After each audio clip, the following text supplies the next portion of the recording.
All right, I'd like to call to order the meeting for the St. Mary's County Board of Education for Wednesday, April 11th. May I have a motion to move into executive session?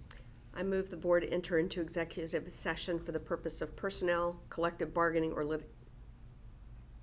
No, sorry. Let's try this again. And I didn't bring it out. Is it? I didn't either. Wait, I can get it. It should just be personnel And litigation. litigation is the only two. Okay. I move the board to enter into executive session for the purpose of personnel and litigation under Maryland Local Government Article, Section 9-512A, numbers 1 and 2, and administrative function items under Maryland General Provisions Article, Section 3-104. Do I have a second? I second.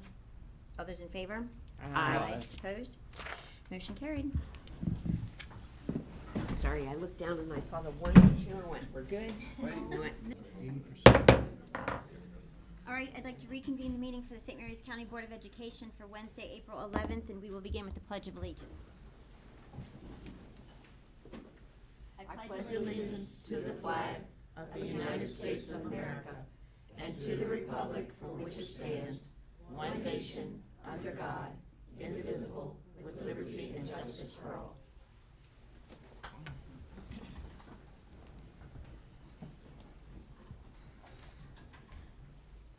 All right, may I have a motion to approve the agenda?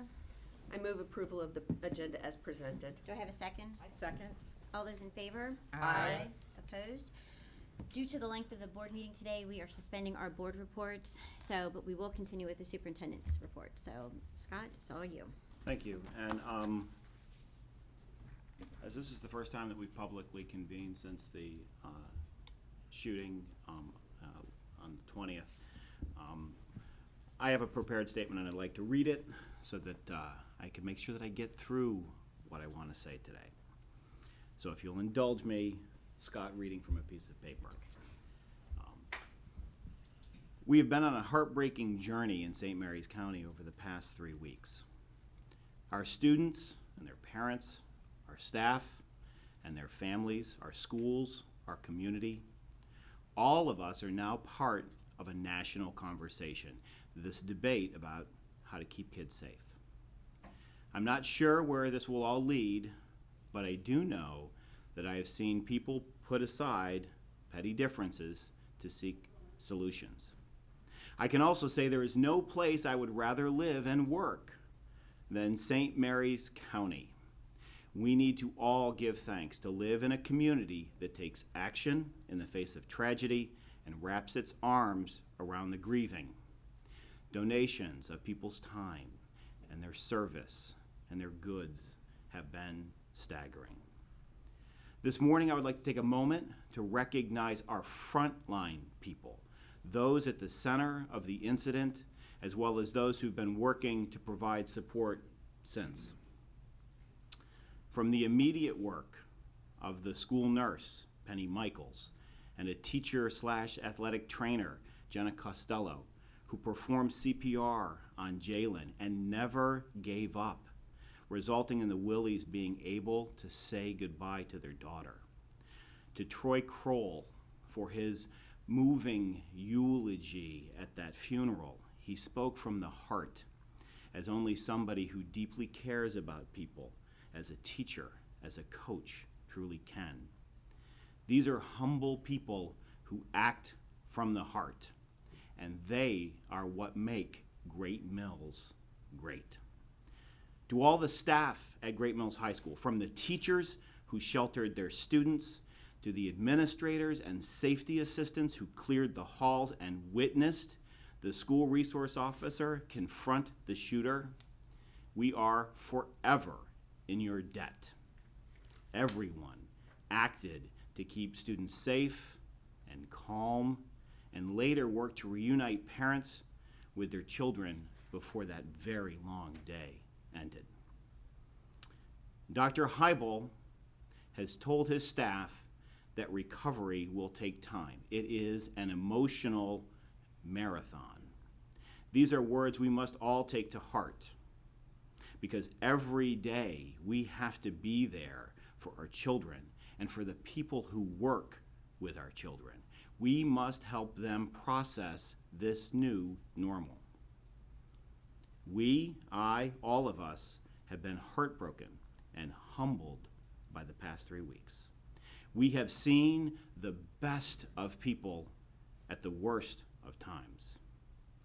I know that through the process of recovery, we will come together stronger than we have ever been, but this will take time, and it will test us all. Tomorrow, we meet with President Commissioner Randy Guy, Sheriff Cameron, County Administrator Rebecca Bridget, and I look forward to sharing with you how we will all be moving forward together. And I thank you for the time to make that statement. Thank you. Okay. All right. This meeting, we have 2 recognitions. April is the month of the military child, and I think Dr. Mar, are you taking it for Kelly Hall? Okay. Pinch hitting, okay. As Mrs. Hall is doing her duty, and she's been called in for jury duty, so we truly are all pulling together in all facets of the work that people do. Take the clicker. There you go. Well, good morning. Good morning. April is the month of the military child.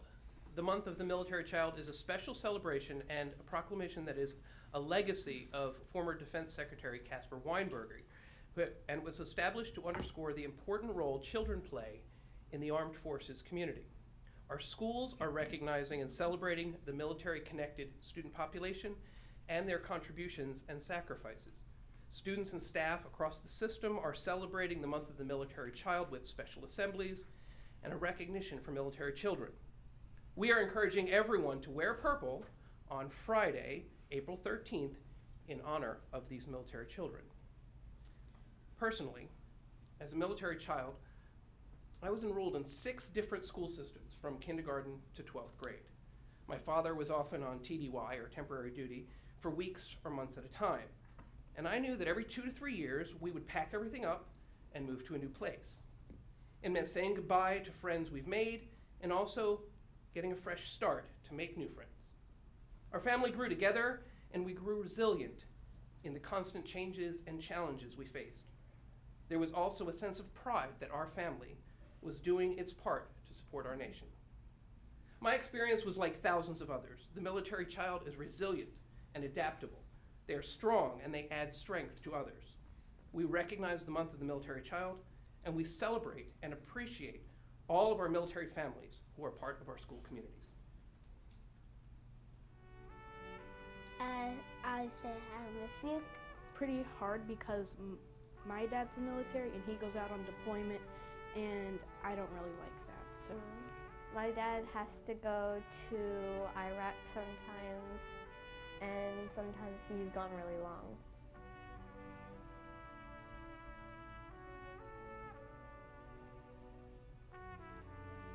I'm an American military child. Like my dad is in the Navy, so I want to be in the Navy too. Well, for me, it's pretty much being like a son or a daughter of one of the soldiers that either helping for our country or working for the country. St. Mary's County Public Schools celebrates April as the month of the military child. We honor our students who have a parent in the military and endure the heartaches and joys of being a military child.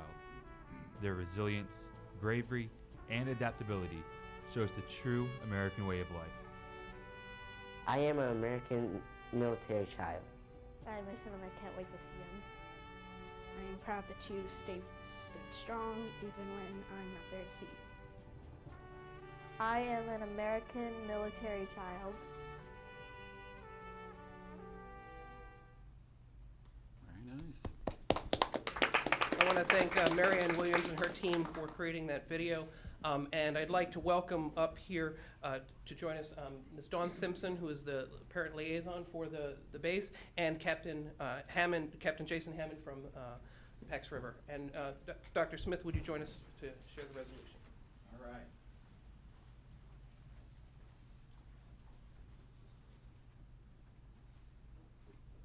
So that you are prepared, as I'm reading the resolution, I will ask you if you'd like to make any comments, so I'm putting you on deck, as it were. I always like to have a little bit of, and now.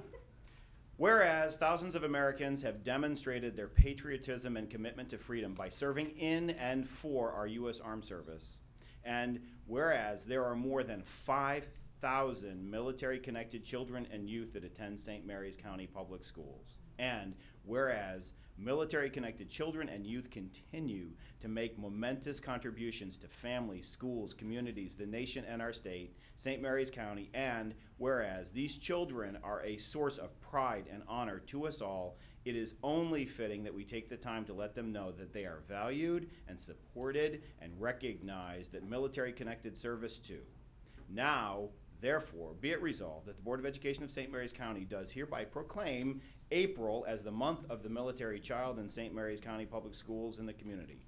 All schools, staff, and students are encouraged to recognize this month as the month of the military child with appropriate ceremonies and activities that honor, support, and thank military-connected children. Signed on this 11th day of April, 2018 by myself and the Board of Education.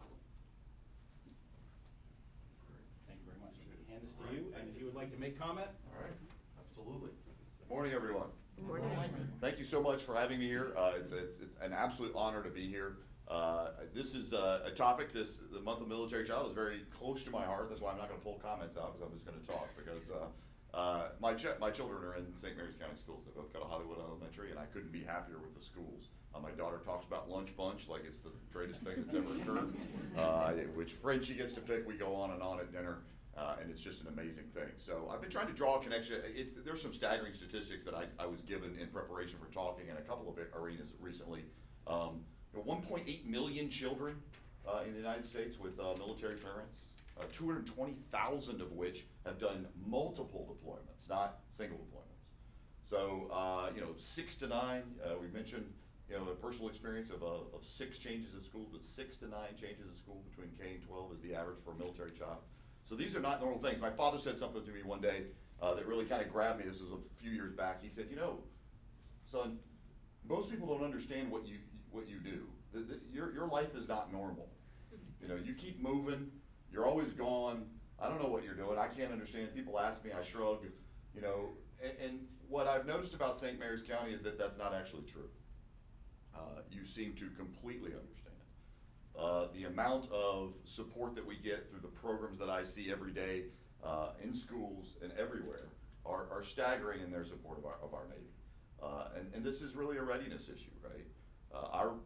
We don't build sailors out of spare parts in the garage, and we don't make people like me. We're people, right? And these deployments are difficult. And if you don't have a school system, and a school system that's supportive, and those things taken care of when you go on deployment, there's a few faces out here, I know what I'm talking about, you just can't do that effectively, right? And those of us who have been in leadership positions, we see these problems. My child is having these issues. I've got to bring somebody home from deployment. I got to figure these things out. Those are readiness problems. So communities and what they do with schools and these kinds of recognitions absolutely enable the Navy to do its mission. And that's never been truer than what I see every day in St. Mary's County. So from me, as the commander of the base, and from a citizen now of St. Mary's County and a user of your schools, I say thank you for this. Because it's indicative of the commitment that you have to our children, which is then in turn to our military and the defense of our nation. So thank you very much, and thank you for having me here. Thank you.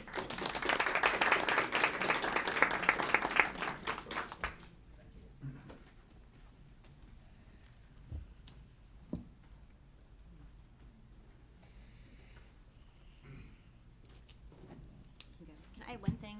I've had a lot of questions about the purple. So purple is a combination of the colors red, white, and blue. So that is why it is purple. Okay, so my kids are like, why do we have to wear purple? Why not red, white, and blue? There you go. So throw it out there. It's now on YouTube. All right, I'm sorry, Dr. Marr, go ahead. No worries, that's a good explanation to give. So we're also recognizing the Week of the Young Child. The National Week of the Young Child is April 16 through 20, 2018. It is an annual celebration sponsored by the National Association for the Education of Young Children. The purpose of the Week of the Young Child is to focus public attention on the needs of young children and their families, and to recognize the early childhood programs and services that meet those needs.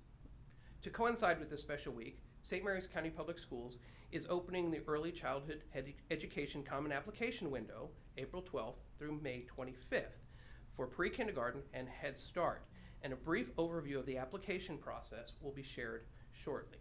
Now we'd like to share a brief video presentation recognizing the Week of the Young Child.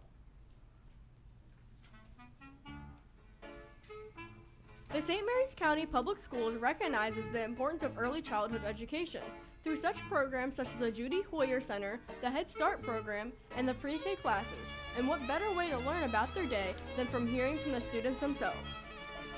A, B, C, D, E, F, G, H, I, J, K, L, M, N, O, P, Q, R, S, T, U, V,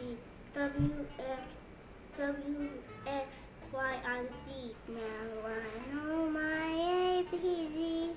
Next time, won't you sing with me? It's like this. L-I-L-L-I-E. L-I-N-D-S-A-Y. And then I like to be called Lindsay Ann. Riding on the bus. Go to lunch and snack because I'm an eater monster. I always want in a playground and go down the slide. We have Legos, kitchen, arts, and dollhouse. She's really nice. That she lets us go to any fun center we want. She reads books and that's nice. Like she wants to go walk her dog, but she can't because she's too busy doing stuff for us. So you can keep your house because you're somewhere around the 50s or 60s. From learning money management, knowing you have a job to keep your house, to math skills of how old a person is, our children are learning the skills that are lifetime lessons. Starting early allows our children a variety of opportunities that only enhance their educational experience. Those kids could be cuter. Very nicely done, Marianne Williams. Thank you for behind the door. So once again, Kelly Hall would have presented this, and it was well practiced and good to go. But then this morning, actually late last night, You get the B team. we did hear that indeed she's been, she was called for jury duty today. So with that, Dr. Montgomery. And I'm just going to briefly go through a PowerPoint to give the public some information about the early childhood programs that we have in St. Mary's County. And we already discussed this in the video, that the Week of the Young Child is for us to recognize the needs of young children and their families. So in St. Mary's County Public Schools, we have pre-kindergarten with 868 students, 68 spaces in pre-K and 800 space in pre-K 3, 800 spaces in pre-K 4, 165 spaces in Head Start, and there's a Head Start 3 and a Head Start 4. We have preschool special education programs, we have the Judy Center, and we have kindergarten classes. So early childhood programs for at-risk children, it's based on income eligibility. So Head Start children are identified completely through income eligibility. And that's the COMAR regulation, it's the Head Start regulation. Once we've met all the needs of the students that are eligible through income, we do look at other risk factors through a parent questionnaire that parents would complete. And it would ask questions about alcoholism in families, or a history of learning disabilities, or any type of physical disability, any factors like that that are identified as risk factors. So for eligibility, 3-year-old, you have to be 3 by September 1st. For 4-year-olds, you have to be 4 by September 1st. So program for at-risk 3 and 4-year-olds, pre-K 3 is at Green Holly and George Washington Carver Elementary School. We are looking at other options possibly to expand that in the future. Pre-K 4, every student in St. Mary's County Public Schools does have access. There's a pre-K 4 to our pre-K 4 half-day programs. We do have 2 pre-K 4 grant-funded positions that are full-day programs, and those exist at George Washington Carver Elementary School and Green Holly Elementary School. Head Start has a half-day 3-year-old classes, a full-day 3-year-old class, and full-day 4-year-old classes. And then, of course, Judy Center is all about wraparound services. They provide mental health services, social services, parenting classes and workshops, and all types of other things to support families. Infants and toddlers and our preschool special education programs. Infants and toddlers is for birth to age 3. You can get an exception and work and stay in the program for age 4. With this infants and toddlers programs, our teachers and our staff go directly into the homes to support families in working with those children. Then the preschool special education program serves children with diagnosed disabilities age 3 to kindergarten if they have developmentally appropriate, which we have developmentally appropriate programs for. Both of those programs are housed at Green Holly and Benjamin Banneker Elementary School. So this is the common application. As Dr. Marr stated, the application opens on April the 12th. So tomorrow we will open, or all elementary schools are accepting applications. To apply for our pre-K programs or our kindergarten, you have to go to your home school and register. Even if your daycare is in another district, you go to your home school to register. The things that families need to bring with them: proof of birth, proof of current residency, and that can be like a SMECO bill or a mortgage or a rental agreement, income eligibility form, which can be a W-2 or a pay stub, proof of immunizations from your doctor, and custody documents if they are applicable. Other income eligibility and other risk factors, we look at the federal poverty guidelines and the farm's income guidelines. Federal poverty guidelines are actually lower than the farm's income. And then the parent questionnaire, which I referenced earlier. Pre-K and Head Start are going to fulfill income eligible students are first going to fill those slots, and then we look to others, and then any remaining spaces will be offered to students based on risk factors. And our goal is to fill all of our classes to capacity. So we just keep on going down the list and getting as many kids as we possibly can. Kelly Hall and Martina Green have developed this beautiful color coding system. It's on the Google Drive. It's password protected, so nobody can get to the information that doesn't have access to it. Purple is for Head Start eligible kids. Green is for Pre-K1, Priority 1 eligible, and they could be considered for Head Start also. Yellow, we're waiting for documents, and red is for they're over income and they're on a wait list. So, parental expectation for notifications. Parents will be notified during the summer. They will receive a letter. It will go in priority order, and we will maintain some spaces throughout the summer just in case income eligible students do come in throughout the summer or closer to the start of the school year, or if they're homeless students. Kindergarten, same thing. Children have to be 5 by September 1st. Full day program. Every one of our elementary schools has a full day program. And they same rules. Schools are accepting registrations, not applications. You don't apply. You have to go beginning April the 12th. And Pre-K and Head Start students who are transitioning into our kindergarten do not need to come and re-register. We just roll them right over. So smooth. They need the same things. They need a birth certificate. They need an immunization. They need a proof of residency, court orders if applicable, and that's it. And they're also required to have a physical when entering kindergarten. And that is it. Whipped through, gave you all the information. Very well done. Any questions, comments? Okay. Okay. All right. With that, we will move on. We have public comment? Yes. Okay. So if you call the first person, I will read my spiel up here. Excuse me, were we gonna do pictures at all, or that comes later? Do we want pictures with? Sure, if we want to take a really quick break. We can take a really so that quick we break. we can take pictures with Captain Hammond and Don Simpson, and then come back for public comment. All right. Yep. Back to 9:27. Okay, 9:27, reconvening. All right, we have some public comment, so Kathy, if you call the first person, I'll read my statement before he or she begins. Okay. David Fitzpatrick, if you go to the podium, please. Okay. So, let's see. The board welcomes public input on policies and issues affecting our schools. We take this time to listen and consider, but not to comment. This is not the appropriate forum for negative comments or criticisms of individual staff or students.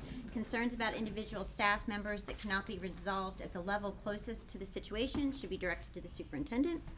The board will not permit comments criticizing individual staff or students since this is outside the scope of public comment.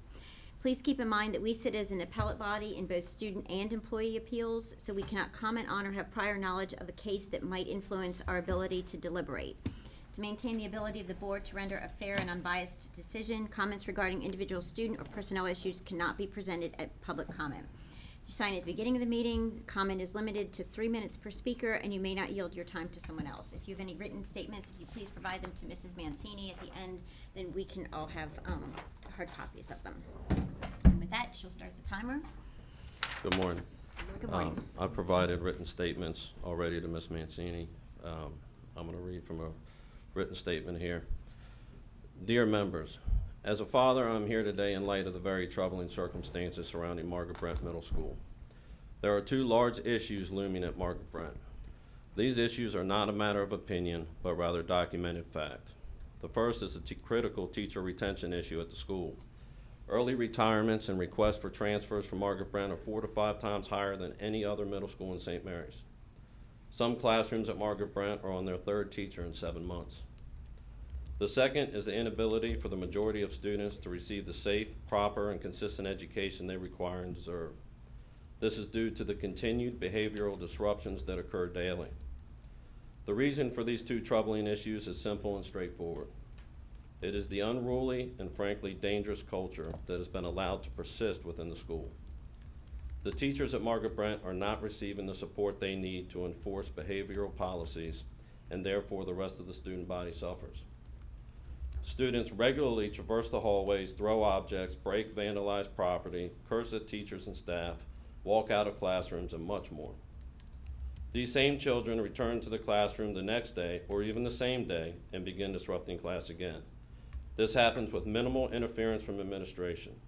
ISI at Margaret Brent has become a hangout, not a solution. This absurd behavior, coupled with minimal disciplinary actions within the school, has left us with a dangerous and disturbing culture there. What is happening at Margaret Brent is beyond the pale.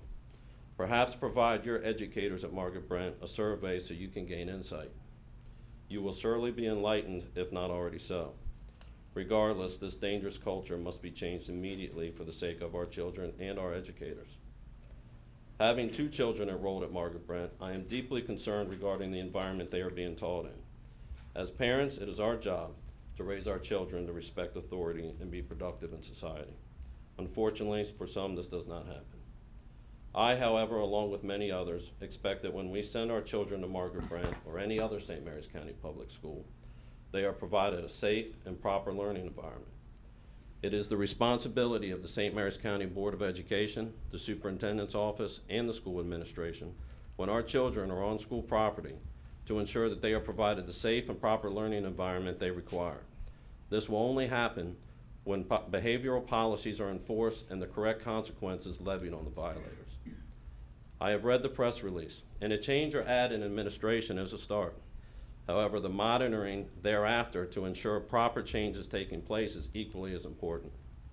The success or failure of the administration at Margaret Brent is a direct reflection of the leadership of this board and its superintendent's office. I implore you to provide the proper and adequate attention to these matters so that our children and our educators are given the proper learning environment they deserve and that we expect. Thank you for your time. Thank you. Catherine Burnett.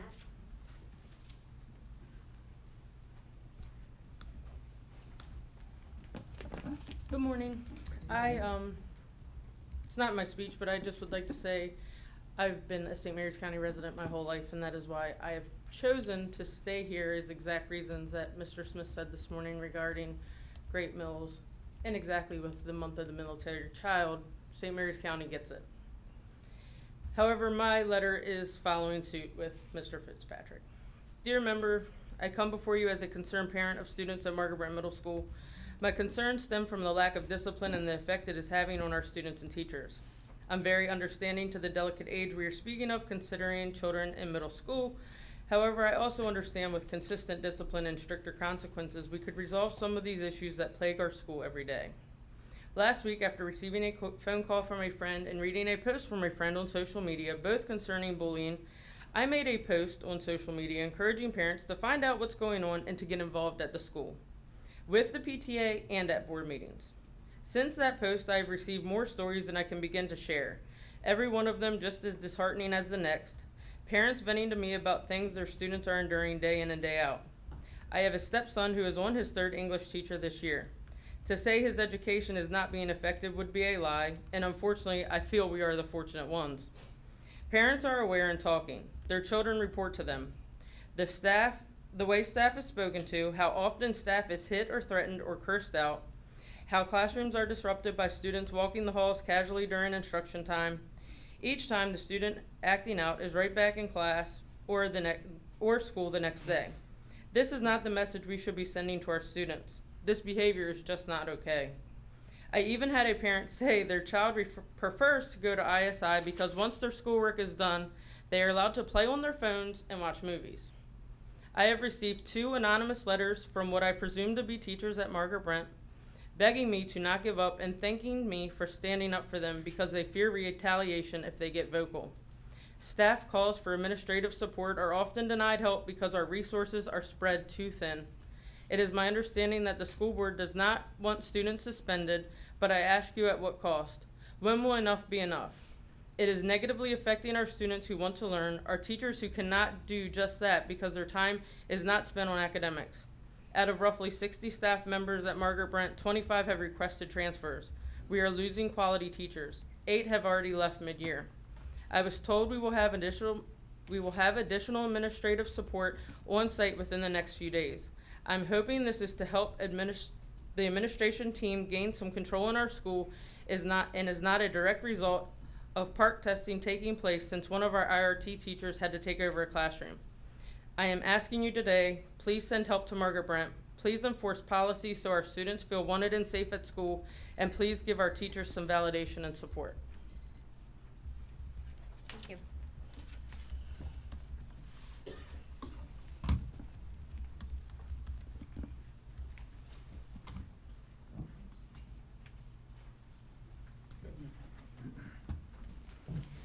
Okay. All right, and next item on the agenda is the consent agenda. May I have a motion to approve the consent agenda as presented? I move approval of the consent agenda as presented. And a second? I second. All those in favor? Aye. Opposed? And now we begin with Mr. Steve Whitten, air filters.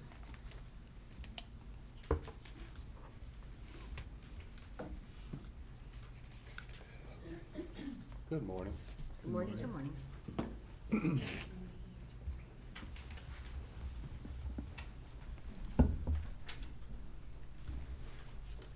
So today, coming to the Board of Education, will be asking for approval for a new contract, a 4-year contract for air filters for the school system.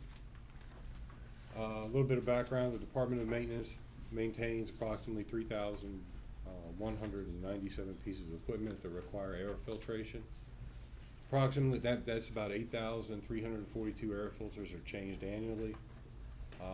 This contract will assist us in purchasing the air filters to be changed out. That is real quick breakdown, a little information ahead of time. We have air handlers and rooftop units, about 1,200 of those, and we have about 2,000 unitary units, or smaller units that don't filter outside air, and that'll come into play here in just a moment. Each filter in this contract, if you notice, is applied with a minimum efficiency rating value, which is abbreviated as a MERV rating. The larger number is more effective filter at removing air particles from the air. I apologize. Higher rated filters are used on all the outside or air devices that introduce outside air into the school. The lower rated filters are used on devices that recirculate air within schools. And the reason I bring that up is the air conditioning systems within a school are much different than a home. Homes, some of them have outside air that they bring in, most don't. Most are just recirculation types.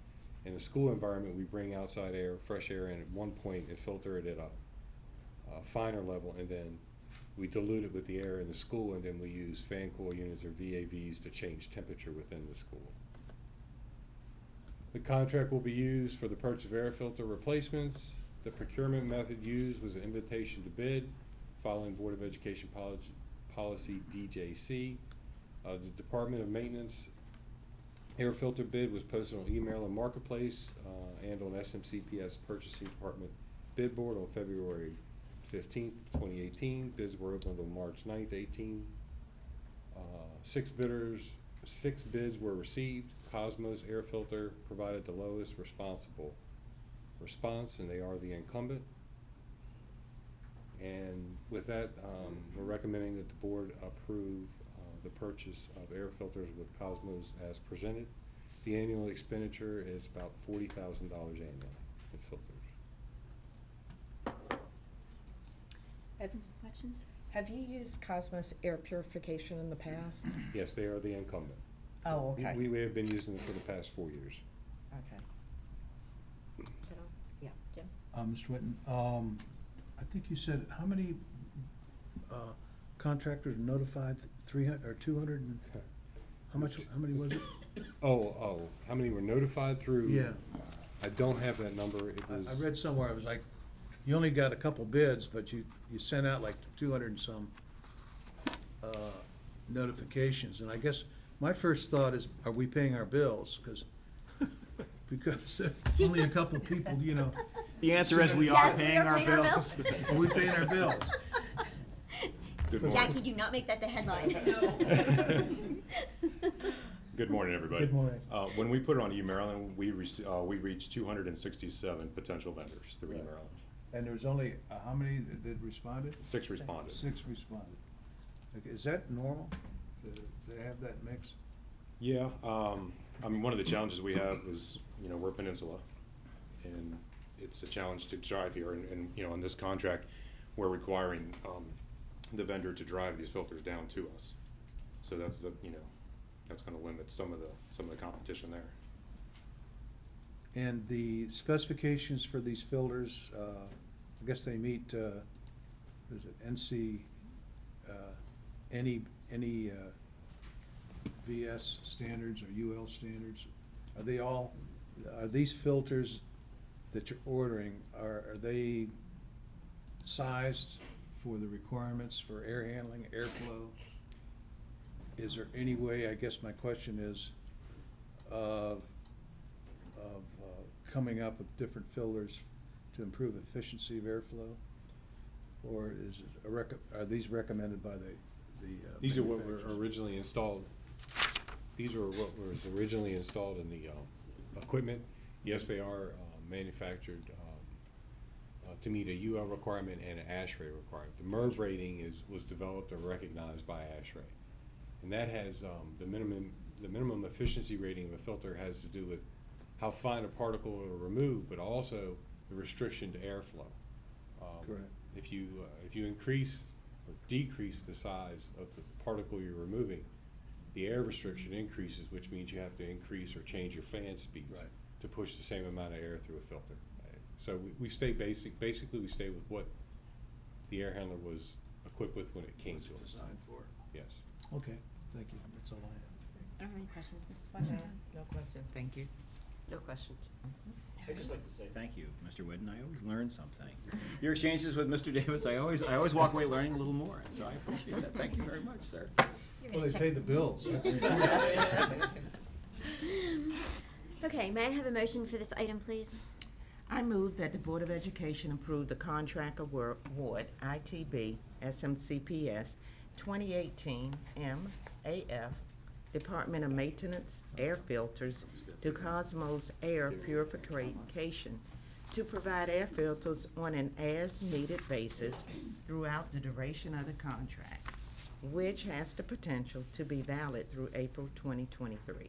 The combined annual expenditure for these products is estimated to be $40,000. However, actual expenditures may vary, and the contract use shall be contingent upon available funding. Do I have a second? I second. All those in favor? Aye. Opposed? Thank you. Move right on to Fire Protection Services.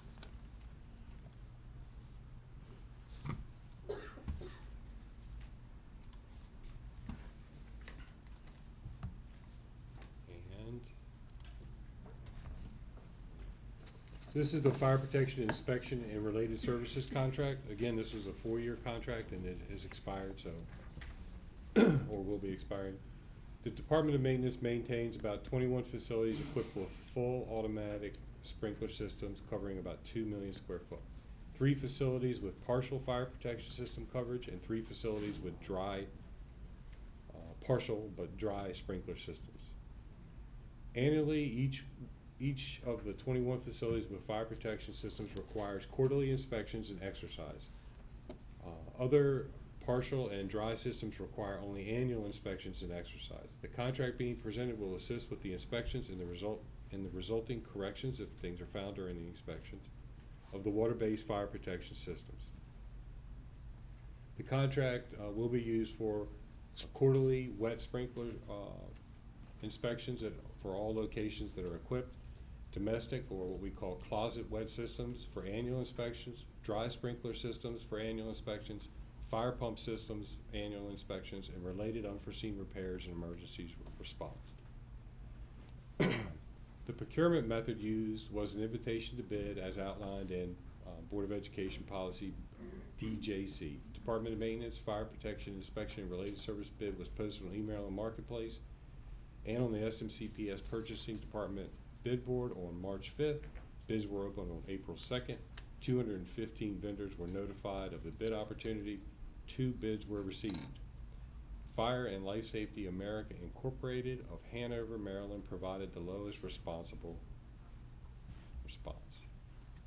Any questions? If there is a problem or an issue, who oversees the correction? Do these people see the correction, or do they come back and re-inspect and make sure everything is correct? Any repair made to a fire alarm system, depending on the size of the repair actually to a fire alarm system, but any repair to a fire protection system is retested. Okay. Now, would the company that originally put it in come back and fix the problem, If or it's is that just dependable? It depends if it's under warranty still or not. Okay. But this, under this current, let me answer that question just a different way to make sure Okay. I'm conveying correctly. This contract, the repairs, the inspection, the repairs, and the re-inspection would be done by the same contract. Okay. I'm trying to think of a school that still falls under a warranty. Let's take Spring Ridge, and I'm pretty sure that one's out of warranty. Off the top of my head, I don't know. But if a problem was found there, we would do the inspection. We would find the problem, identify it, the warranty would correct the problem, and then our contractor would re-inspect or retest the system. Okay. Did I answer your question? You did. Thank You did. Thank you. I understand how to test a wet sprinkler system, but not dry. Is that use pneumatic pressure? A dry system is not actually dry when it's active. It's only dry when it's non-active. So basically these systems serve outside spaces like the space frame atrium at the Forest Center, for example, where water inside the pipe would freeze during the winter. So the system's charged with air, and then after that the system acts as a normal wet system. A head is overheated and releases. It releases the air pressure, and a water flapper basically opens, floods the system, and then you get water right behind it. So how do you test the dry system then? Oh, you flood it with water and You flood it with water, and you okay. put a flow monster. They call them flow monsters. Okay. It's a way of keeping a. Oh, I apologize. Okay. There's something there. Well, that answers my question. Good. I didn't know apologize. that. Just making sure. It's a device that flows a lot of water and keeps the hose from going nuts and hurting people. And it measures the amount of flow that the system's rated at. Okay, thank you. You're welcome. That's all I have. Okay, Ms. Washington? No, thank you. Ms. Allen? Who's currently providing this service? Maryland Fire Protection out of Annapolis. But they did not choose to bid again?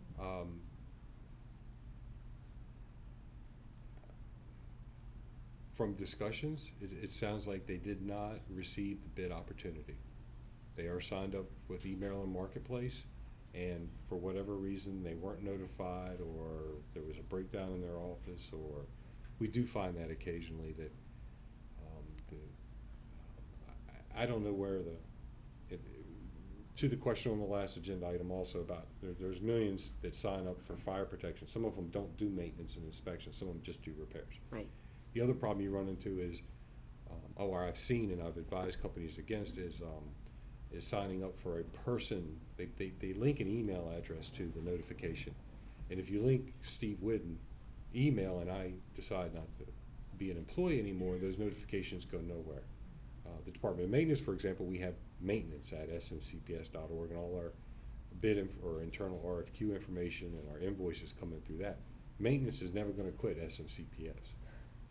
So that is some of the problems I think that happen. And That's a choice I do the wish I could company fix made, that, so. but I don't know a way Right. to. Understand. Thank you. I appreciate the understanding. Okay. All right, may I have a motion for this item? I move that the Board of Education approve the contract award of ITB SMCPS 2018 MFPI Department of Maintenance Fire Protection Inspection and Related Services to provide fire protection and related services on an as-needed basis throughout the duration of the contract, which has the potential to be valid through April 2023. The combined annual expenditures for these services is estimated to be $47,427. However, actual expenditures may vary and the contract use shall be contingent upon available funding. Do I have a second? Second? All those in favor? Aye. Opposed? Motion carried. Thank you very much. Next, we have Mrs. Susie Fowler and Mrs. Cheryl Long for special education RFP.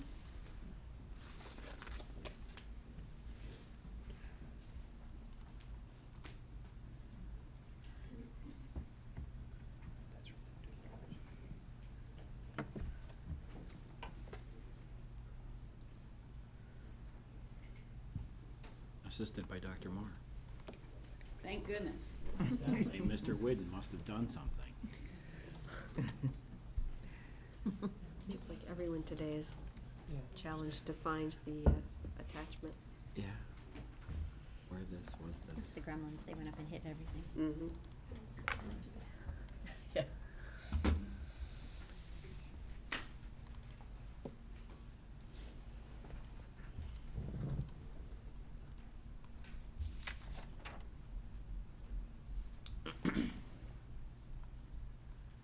When Dr. Marr offered, I'm so glad I accepted. There you go. Thank you. Good morning, everyone. Good morning. Ms. Long and I are here to talk with you about the RFP process in which we engaged in order to fill our special education, in order to hopefully fill our special education teacher, therapist, and school psychologist openings as they come up from now until hopefully forever. So you are aware that we have chronic difficulty in filling our positions. This is not new.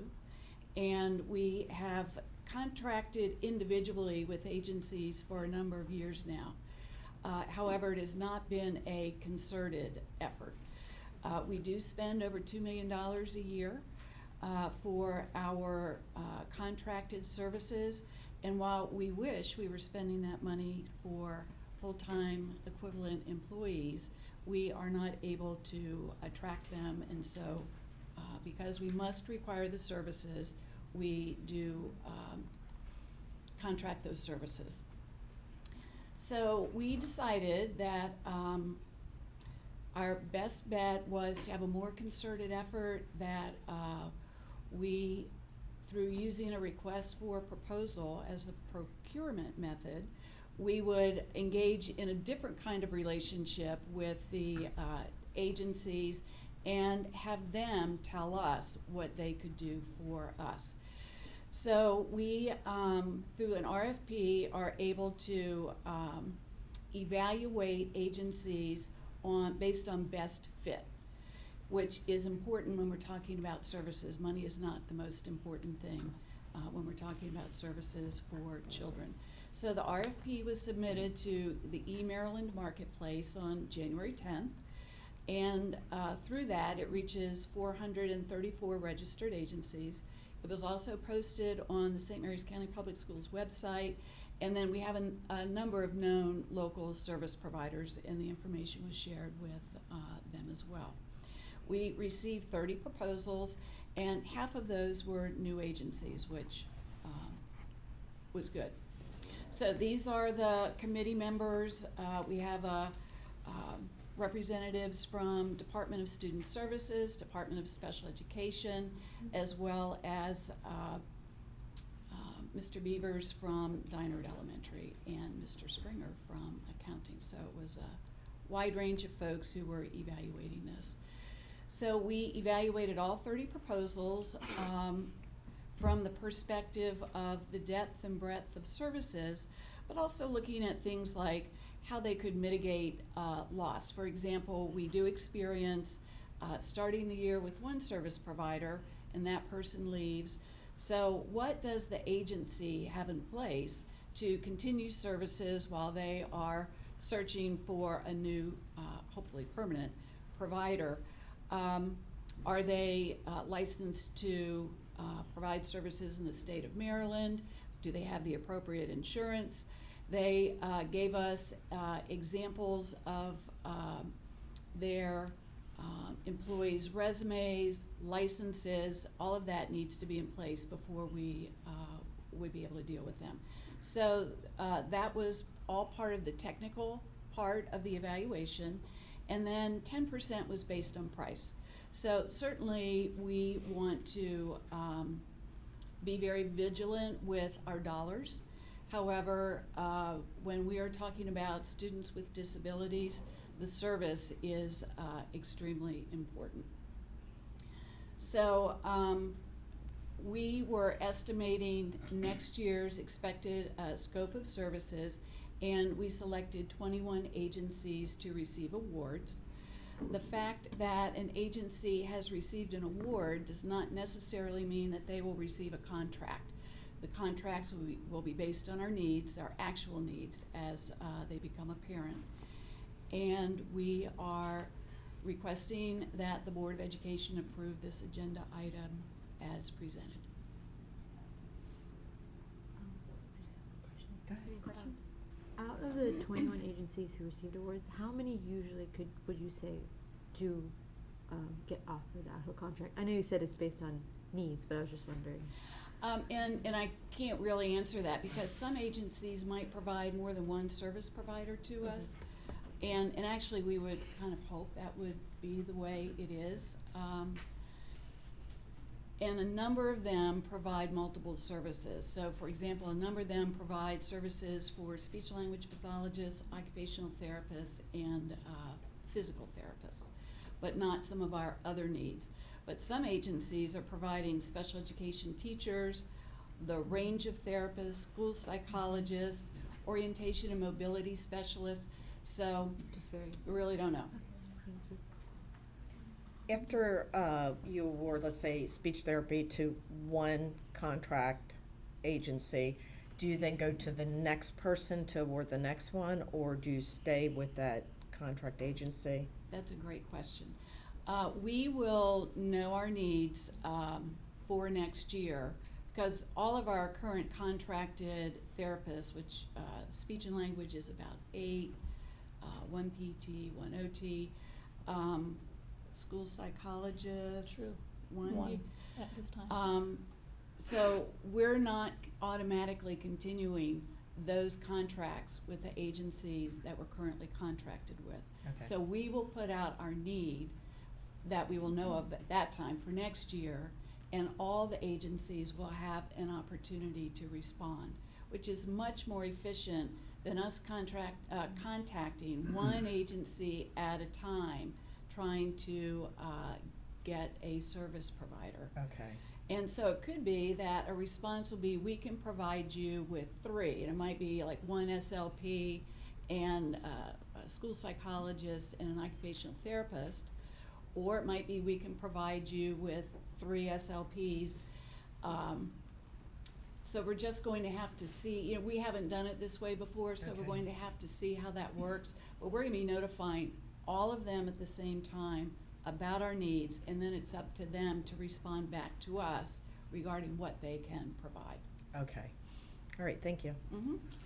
The only question I have is in measuring the, each contractor, you had, I believe, 90% technical ability and 10% financial. Quantitatively, financial is, is easy to measure. What criteria do you use? I mean, do you use a weighted average technique and?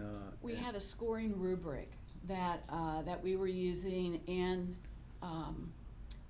actually that's not true. We had a scoring checklist that we were using, and there were a certain number of points for 3, I think, different areas within technical.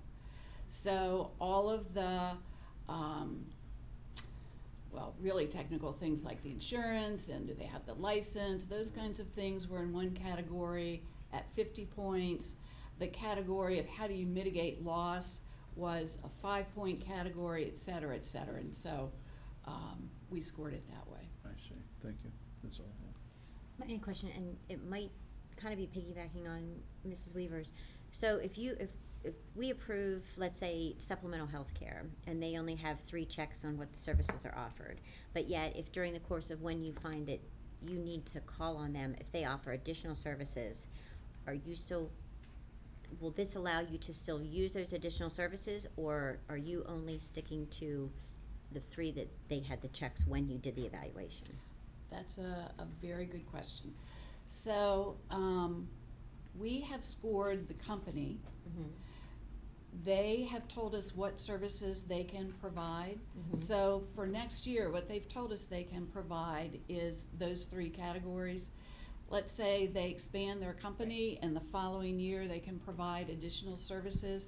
I would defer to Mr. Springer, but I would think since we've already gone through a process with them, we could utilize those services. Right, because you're not vetting the individual. And he's nodding his head. Right, you're not vetting the individual service provider at this point. No, no. With this award, you're just Correct. Evaluating the overall company. Correct. Okay, all right, because, there's so many that have like just a few, and if they expand, and if you find it's a good fit.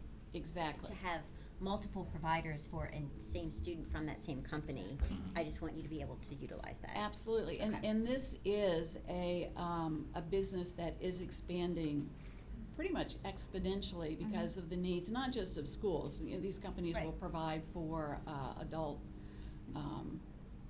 needs as well, and there's a lot of needs. So. Okay, I just didn't want to handcuff you, so Yeah, to speak, on exactly. anything. Thanks. Okay. It's good that you have multiple providers from which to choose from to meet the needs of your students, because you don't know what those needs will be until the students come in. Thank you very much. Thank you. Once you determine the need and the word goes out to all these companies of what the need is, do you then anticipate, if you have, let's say, 4 companies who all have speech-language pathologists available, that you would then interview the individuals to determine who the best fit is? Absolutely. Okay. That sounds great. Thank you very much. I appreciate that. That will give you the opportunity not just to find someone with the correct skills, but also someone who will be a good fit for the particular student. Exactly. Perfect. Thank you. Okay, with that, may I have a motion? I move that the Board of Education approve the recommended special education / school psychologist vendor awardees with the potential to be renewed each year for up to the next 4 years at the fees set forth in their proposal response. Do I have a second? I second. All those in favor? Aye. Opposed? All right, thank you very much. Thank you. All right, Mrs. Long? Yes. Oh, yeah. No, you're right, you can continue.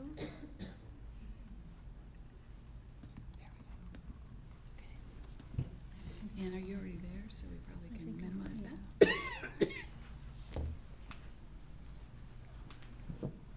Mr. Leftwich, I'm very excited about this, by the way. It's not.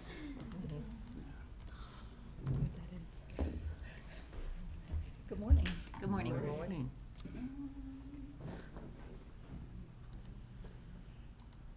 We discussed actually rolling out the technology, but considering the challenges we sometimes have with PowerPoints, Yeah. we didn't want to have an Hey, incident. no. I know.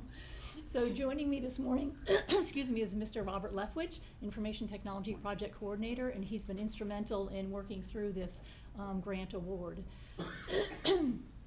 This, excuse me, the grant award for classroom technology came from the Senate Bill 485 called Peyton's Bill. And Peyton is a current student in Montgomery County Public Schools who currently uses telepresence technology to attend classes from home. She's getting radiation treatment. So the bill has allowed 24 districts in Maryland to receive a grant award of $15,000 each to purchase telepresence technology to support students specifically who are on home hospital teaching, who are temporarily or permanently, or have temporary or permanent medical conditions that prevent them from attending classes. We were excited to show you remotely what the telepresence technology looks like, but Mr. Currently, the site out of California doesn't have a robot that's online at the moment. So unfortunate. But in the morning out there. That's right. But the telepresence double robot is exactly what you see on the slide. It looks similar to a Segway. But on the base, it has a lateral stability, so that way if the driver is going over common obstacles such as extension cords or bumps or threshold changes, the stability or the stabilization software in the double will actually make it so that way the robot doesn't tip over. It does have, sits about 4 feet normally, but the driver does have the ability to extend the shaft about 5 feet. Some people use this as a form of raising their hand to ask a question. It does come with a charging dock. The charging dock is a separate accessory that plugs into a wall. The driver, when they're done, would go and drive up and dock it and park it, and it'll charge. It typically lasts about 6 to 8 hours on a full charge. The charging dock does fully charge the device within about 2 to 3 hours. The audio kit is a separate accessory that actually plugs into the iPad, and it allows for a 720p adaptive HD. And what that is as the robot is in motion, you get a nice, smooth, clear picture as you can see your hallway. But it also has a 150-degree wide-angle lens, so it gives you that wider field of view. And then it also comes with a always on the floor view as well. So unfortunately, since that demo isn't available, but on the bottom of the screen, it actually has a camera facing the floor, so it gives more of a spatial awareness of what's around you. It allows for a zero-turn capability, so the driver can actually go left, right, however they need to before they go forward or backwards. But it allows it so that way you don't have to change camera views. So going from forward to floor to see what you're doing, you can actually look at the floor and look at the forward-facing camera at the same time. The extended warranty, it does come with a 1-year warranty, but we are opting for a additional 2 years, and that gives you 3 years of the double service maintenance along with the accessories that come with it. And lastly, the iPad. These devices unfortunately do not come with a device in there, so we are getting iPads, whether it be the 5th generation or 6th generation iPad, but these devices will be we'll go through the process of inventory within our JSS, so we'll be able to push the apps to it, we'll be able to make sure that it has a network connection to it, and lock it down to whatever services we need. But you'll have an iPad on the double, and then the student will also have an iPad, or if the student has a MacBook or PC with a webcam, they can use Chrome or Firefox and navigate and control the robot using that form as well. We do currently have approximately 20 students on home hospital teaching that fall under that the criteria due to medical conditions. So this will support participation in some of those high-level classes, maybe advanced math, some languages, and it also allows for that real-time interaction in that classroom participation. So I do want to share with you just a short video. It's 3 minutes long, and it's done by our folks in Anne Arundel County who currently have this in place in their classroom. Using Double has made me so much more motivated in school because now I can interact with my teachers and my classmates and all my friends. My son Peter is using the Double to attend school while he is home battling cancer. All my expectations have been either met or exceeded with watching Peter use it. I really strive to create as an authentic learning environment as I can through distance learning, through the online environments. And the Double robot has met those expectations every single time. Before Peter used Double, he was using online school. And it was very hard for me to motivate him to actually go on and participate in online school. When he started using Double, it has definitely enabled him to be engaged in school. The more you can get a student engaged, the more you can get them actually thinking and participating, is they're learning. If they're just sitting there like a lump of clay, they're not learning. And so what I found with Double, we call Marvin, is that he is much more interactive, he's more socially engaged, he's more educationally engaged. If I have a question, instead of directing it to someone through email or typing it, I can actually ask them and have it explained to me in real time. It feels much more as if I'm actually there. It's been pretty easy to adapt to the Double being in the classroom because you have a semblance of a physical presence. You have the physical presence of the robot, but you also have the image of the student there constantly. Integrating Marvin into the classroom was seamless. The technology just boded very well with the format of the classroom. He's just worked himself right in, just as he did before last semester. When they first started with Double, it was a novelty. So, you know, hey Peter, hi Peter, you know, and they're still excited about Double, but now they see it as Peter. And it's amazing because he rises it up to raise his hand to answer questions. And, you know, now when I'm listening to him go through his classes, he's just a normal kid there. They treat Double as if I were actually there. I think the mobility of Peter being able to go from class to class is essential to him feeling like he's belonging in the school. There's a sense of normalcy when you're able to move around with your friends. I really believe that since he has that sense of control with Marvin, that he really is empowered in that sense that he's still part of the classroom setting, which he really is. Over the last 2 years, as a family, we've been involved in fighting cancer. It was hard. The chemo is hard. Everything he goes through is very difficult.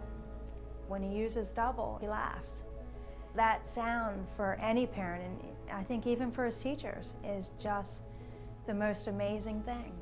I believe that almost all homebound students would find this beneficial.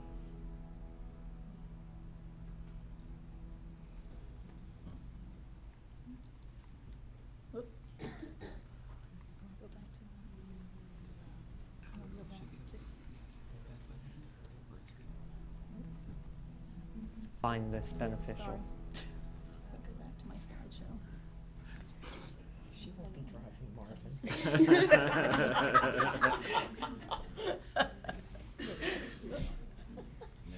Sorry, just a slight challenge here. Roman, do you You should have seen me when I drove the robot. It wasn't pretty. That's what I just said.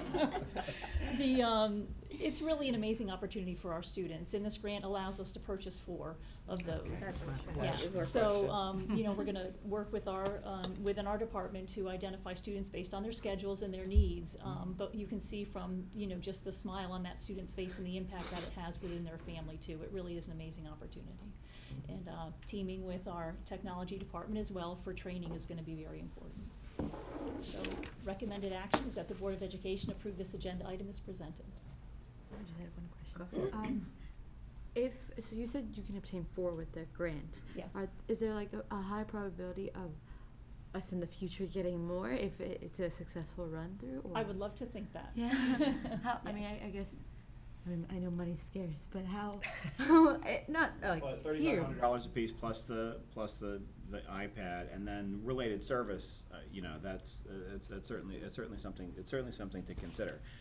Keep in mind that the annual funding for an individual student in St. Mary's County Public Schools is about $14,000. So, that kind of build it into all of that. Yeah. So So the biggest challenge is, and that's why we really appreciate the grant and the forward thinking of MSDE to try it out, to really see what that looks like and the logistics of it, and because, certainly because people proactively took the opportunity to apply for the grant, it really gives us an idea of whether this meets the needs of kids.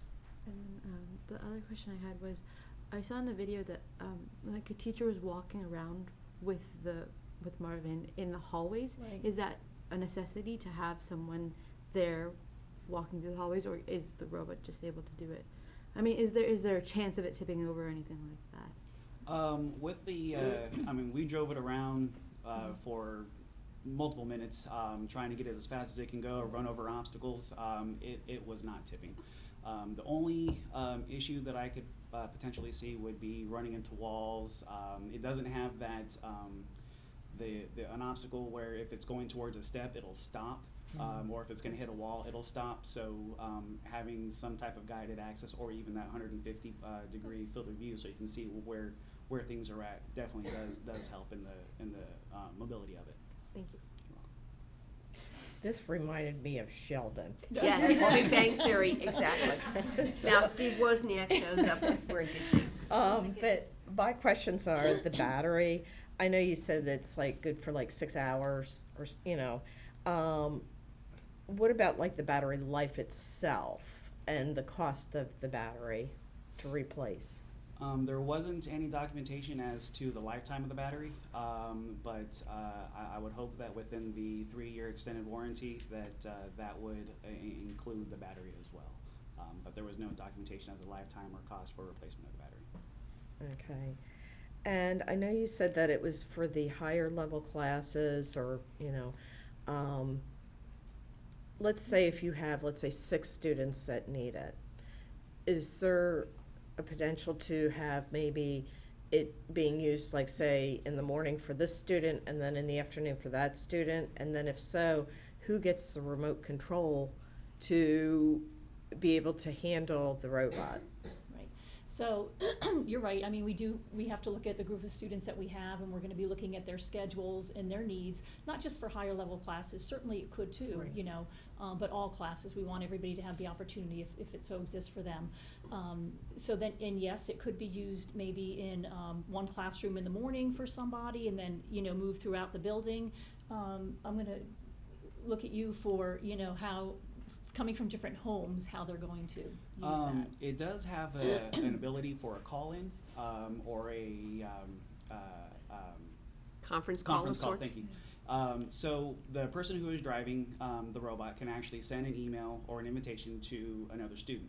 Then that student clicks on it, and then they will be conferenced into that session, and they can see exactly what the driver is saying, and they can interact. And they won't be able to drive, but they can hear and interact with the class as well. Now, what happens if it's, okay, you have one student that, let's say, needs math, and this student needs science, okay?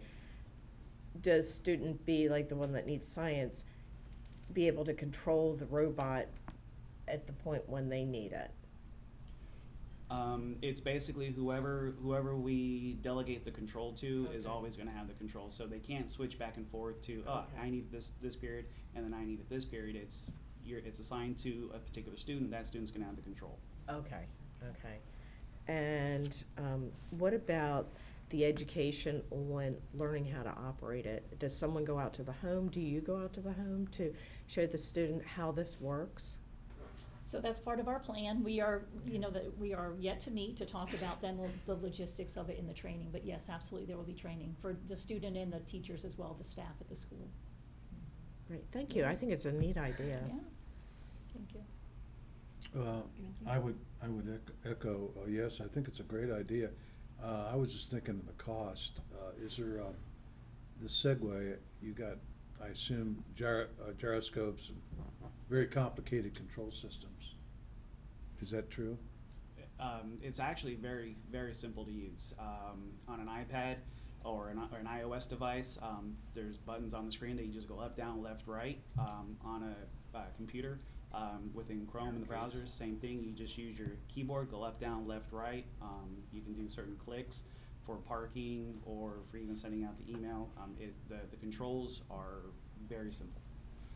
I guess I was thinking, you know, could you use a four-wheel type of robot and get it for, instead of 3,500, get it for 1,500 or something? Have you looked into that at all? We looked at others that were out there from the other counties in the school. This is the robot that they were using, so we were basing it upon other case studies and tests that other school systems have been using. So, one of the news channels did a report on this as it was going through the legislature, I think last year, and they were in the school in Montgomery County where it was operating. I think she was in elementary school at the time, and it made a phenomenal difference.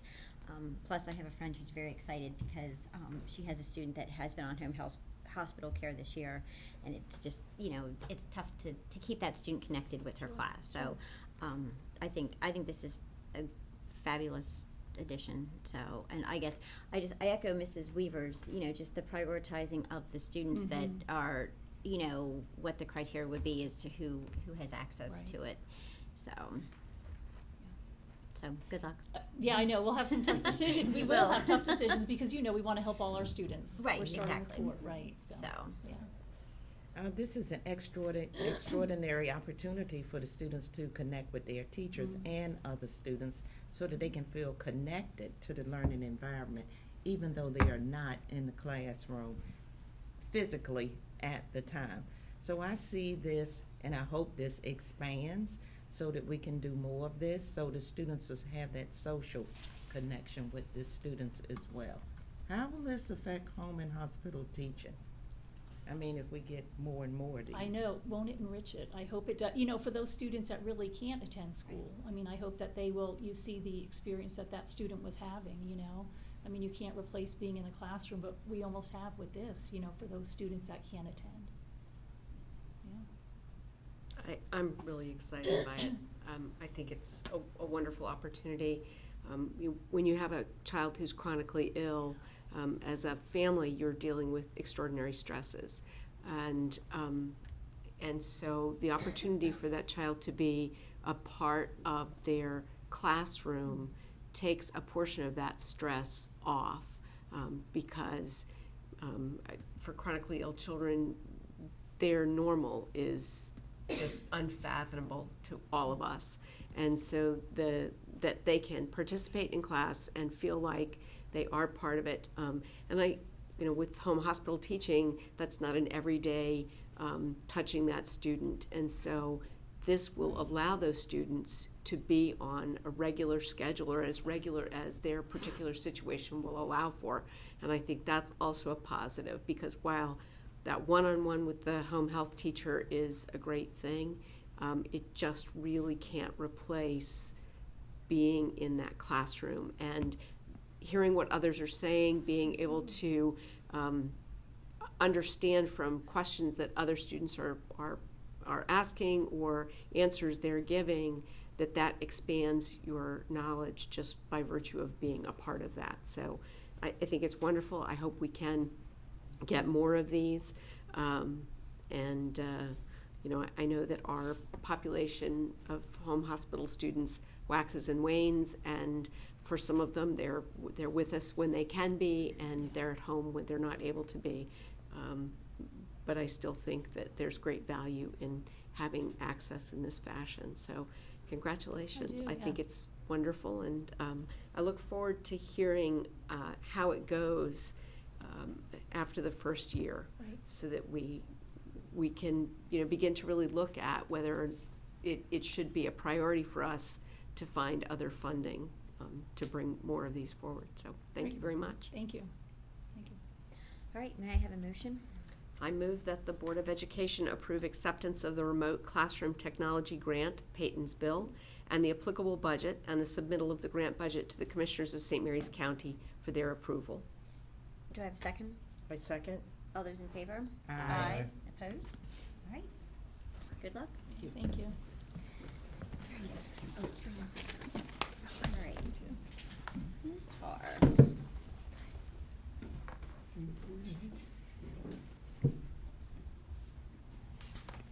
Some textbooks, and thank you to everyone for placing, crowding the boardroom table back there with textbooks.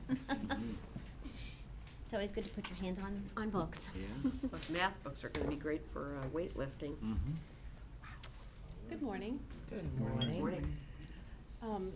As the supervisor of world languages and ESOL, I'm going to be presenting today a proposal for new ESOL textbooks and French. So I'm going to be doing two separate presentations. I'm going to start with the first one, which is ESOL. And just to give you a little bit of background, what I'm specifically asking for is textbooks for our certified ESOL teachers to use during their pull out, during their time that they pull the kids out and do individual instruction with them. Most of our instruction takes place, especially at the elementary level during this time when they're pulling them out and teaching them explicitly English. We train our content teachers and our regular classroom teachers. We have ongoing professional development throughout the school year where we actually train them to work with them as well. But these textbooks would be for those elementary, middle, and high school times when they're being pulled out individually with their ESOL teachers. It has been about 12 years since we had new textbooks for ESOL. Things have changed. We have now, the standards have changed obviously, so we were really looking for textbooks that were aligned to Maryland College and Career Readiness, those standards.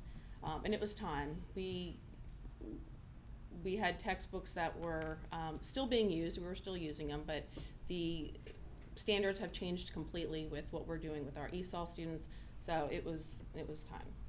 We started the process actually about a year ago. We kind of started thinking, you know, if we have the opportunity to purchase textbooks, what kinds of things would we be looking for?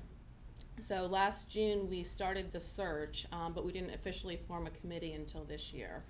I reached out to the other supervisors of ESOL around the state when I was with them during briefings, and I was able to talk to some of them about the textbooks that they use, and some of them had recently gone through the adoption process as well. And then this fall we were able to establish a committee. And we had meetings throughout the winter and through the spring. And we put the textbooks that we decided on in the libraries over the last couple of weeks for public comment. Of course, what we're looking for, we have to have rubrics for. We're looking for the alignment of standards. We're looking for the organization, presentation. Are the textbooks pleasing to the students? Do the students, you know, are they pleasing to the eye? That's part of that. Looking at the content, of course, and the instructional design, equity and accessibility. Are there ways to differentiate within the lessons for the teachers? And we decided upon REACH and INSIDE, which is from Cengage Learning, part of the National Geographic publishing company. We decided upon REACH for our elementary, which is K through 6, and the INSIDE books for our secondary learners, basically middle school and high school. So when our teachers are with the students, we're looking at teaching our students language while they're learning content as well. And that's really the big difference between the old textbooks and these new ones. The old ones basically were teaching the kids English, but you know, we want to be able to take the content that they're learning also, like in science and social studies, and be able to teach them the language skills while they're also learning content. So that's the big difference between the old ones and the new ones. So our REACH and INSIDE textbooks, they build language, vocabulary, reading, and writing. They engage students with multicultural and rich literature.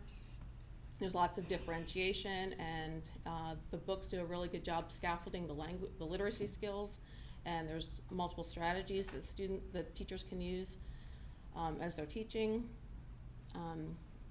We have student activities for skills practice and vocabulary, language, grammar, reading, and fluency. And all of this is in addition to other resources that the teachers use as well. We're not going to be I'm not asking today for any digital resources for the students. We do use Title III funds, and we purchase approved items, usually digital items for our students as well. So these would just be textbooks. There's lots of support activities, and of course the textbooks support Maryland College and Career Ready standards. Lots of visuals. There's audio lessons that the teachers can use as well to help develop the vocabulary and language. So part of the teacher package includes the teacher edition, of course, lots of differentiated lessons, the assessments. There's a digital package that comes along with this. It's a 6-year license. However, the teachers have the ability to download the PDFs. So, you know, if we decide in 6 years not to renew the teacher licenses for their resources, it's going to be okay. But they'll have access to videos for these next 6 years that'll help supplement some of the stuff that they do in their instruction already using digital resources. And there's family newsletters that are available in 8 different languages. That's kind of nice because we like to be able to touch base with our parents and actually give them some updates on what the kids are specifically learning, and the letters will help do that. We're asking only for textbook hard copies for the students.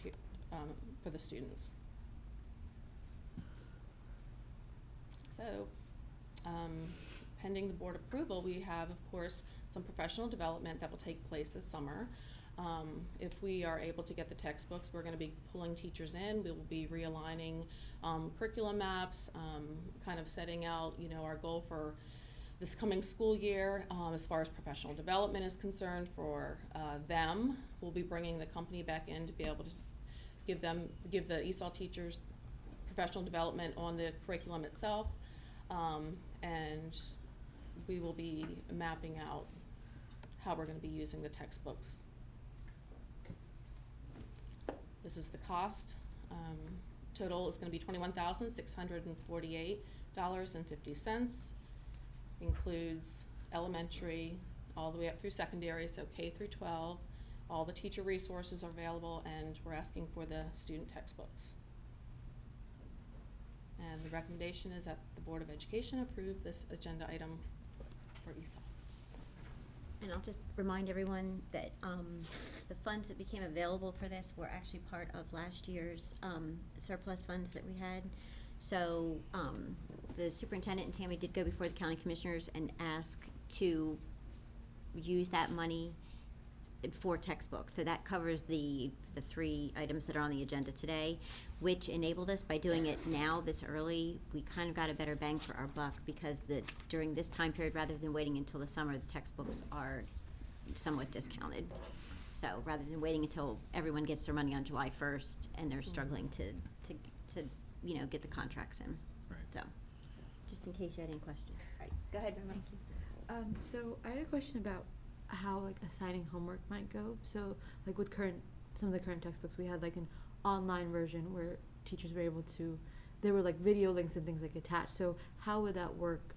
Is it just going to be a copy in school, or will they be communicating Well, back? we have, there's 7 levels of books that we're requesting, and so what we did is we used our current enrollment, and the levels are, when you look at the level A, for instance, it's tied to the kindergarten curriculum, so the standards that we would do for the kindergartners.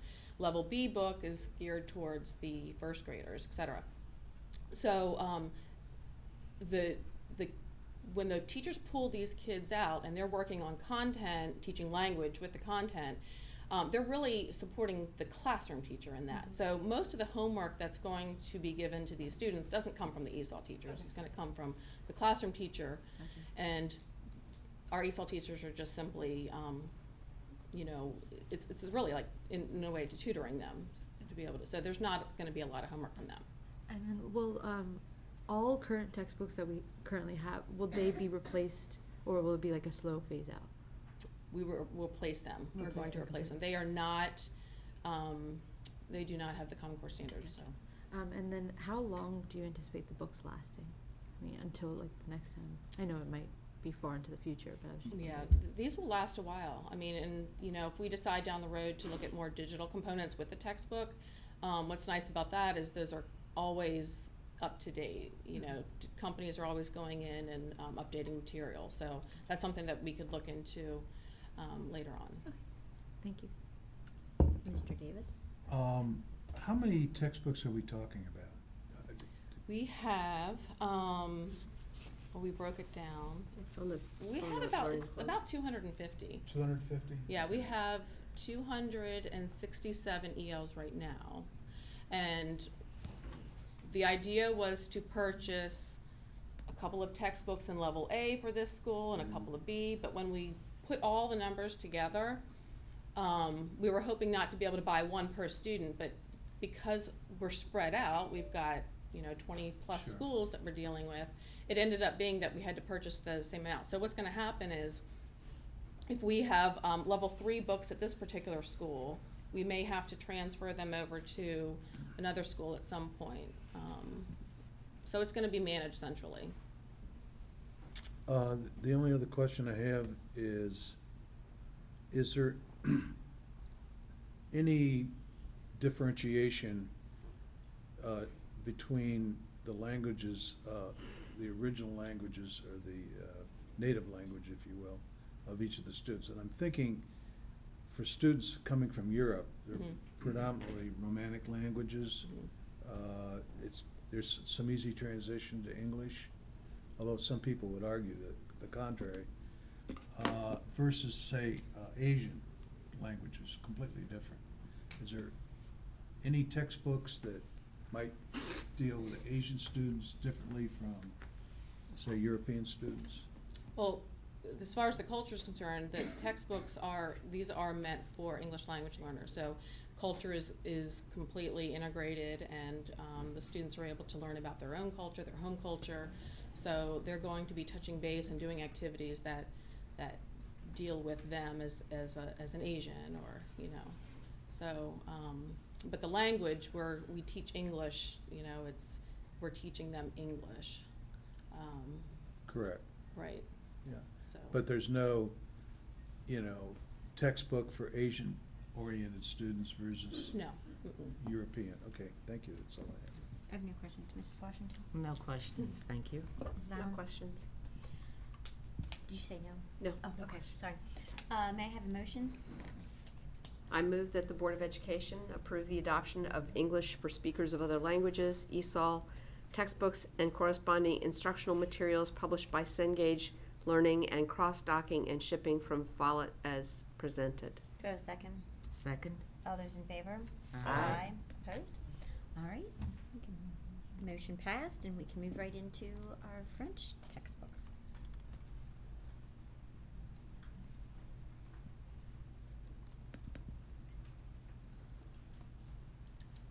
Okay, so this has been a long time coming. We're very excited about having new French textbooks. It has been 14 years. The textbook that we're currently using, I say we because I taught French too, so I remember we loved that textbook. So it's needed. Standards have changed. But we finally decided on a good one. We had a great committee. We established the committee this fall, made up of French teachers. We did have an administrator. We had parents look at the textbook. And we met periodically throughout the winter time and into spring. Of course, we put the textbooks that we decided upon in the libraries for public comment, and there was no comment. Again, we are looking at the alignment, organization, presentation, content, instructional design, looking at all the differentiation pieces, etc. And we decided upon Tape Branché, which is the same company that we decided upon for Spanish a couple years ago, and German last year. So this is actually pretty exciting, especially for the digital part. But the teachers were very impressed. We have been continuously impressed with this publishing company. The response from the representative, I texted her this morning, within 2 minutes she texts. She's very responsive. The company, when we have tech issues, the teachers are able to get a hold of them in their classrooms and fix whatever issue that they're having right there on the spot. World Languages has changed, so the old textbooks weren't actually meeting our needs as far as college and career world readiness. These new textbooks, we're looking for authentic materials and authentic tasks related to what they have to learn. We've got 90% of the target language used in the classroom. Function over form is more important. We're looking at can-do statements and proficiency levels, focusing more on proficiency levels rather than just saying, I'm in a level 1, level 2. So the standards have changed, and the textbooks that we chose are aligned to the American Council on the Teaching of Foreign Languages, so everything is already aligned. Tea-Branché is aligned to national and state standards, giving teachers a program that focuses on the 3 modes of communication: interpersonal, presentational, and interpretive, while ensuring that the students become proficient in the 5 C's and the 5 standards: communication, cultures, connections, comparisons, and communities. Tea-Branché is aligned to ACTFL standards. We have pre-A elements that begin in level 1, so this textbook is going to allow the students to prepare for what's going to be required of them in those upper levels. It provides for differentiated instruction throughout the text, including basic, slower paced, and of course more advanced activities. There's lots of formal and project-based assessments. That's really important. Lots of authentic resources, print, audio, and video. We are asking to purchase the Passport component, which is the digital piece. And within that Passport, each student that's in the French program will get their own license, and it's not just an e-book, but they'll be able to do video activities from any tablet, smartphone, and they'll be able to, for instance, if they have an activity where they have to respond to a speaking prompt, they can do that on their own smartphone, and then the teacher has access to it on their platform. There's a lot of really neat components that are a part of this Passport. There's integrated performance assessments. There's an iCulture piece, which allows teachers to show videos and songs and news clips, and everything is updated continuously, and we can archive those items as well. But the company does a really good job putting relevant videos in on a regular basis. So that's the technology piece. There's project-based learning modules.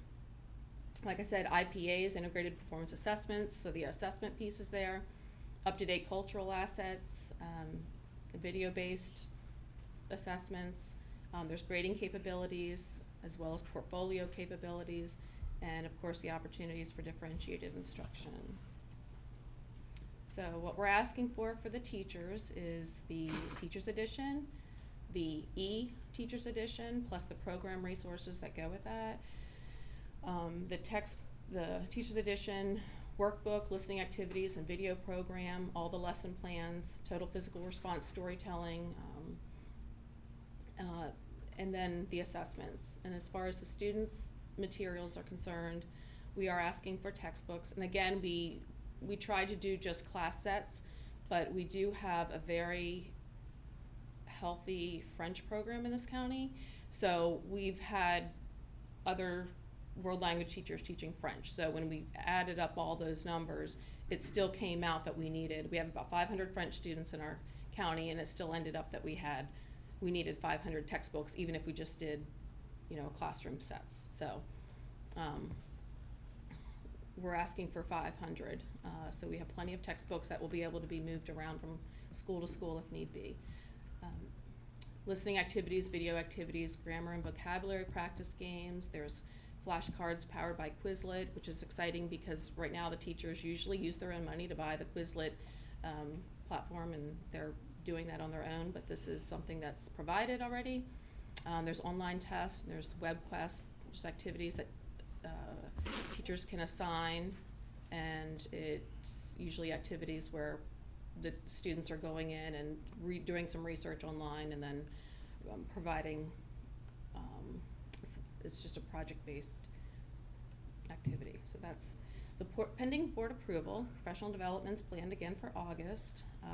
The summer classroom teachers will have access to everything online and all the classroom instructional materials.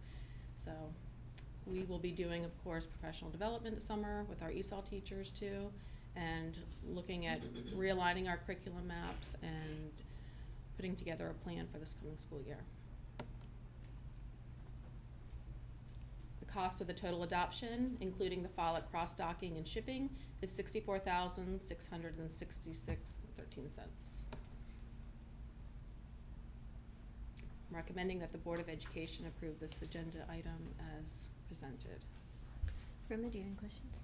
I don't have any questions, but as a Spanish student, we use the EMC, so que chévere, replaced Vencomigo, which was what we had before, and we've had a lot, I guess, of fun with it because like the online version is very interactive, and like you said, you listen, there's audio, and then you can type your response, things like that. So I'm excited that now we can have that for students.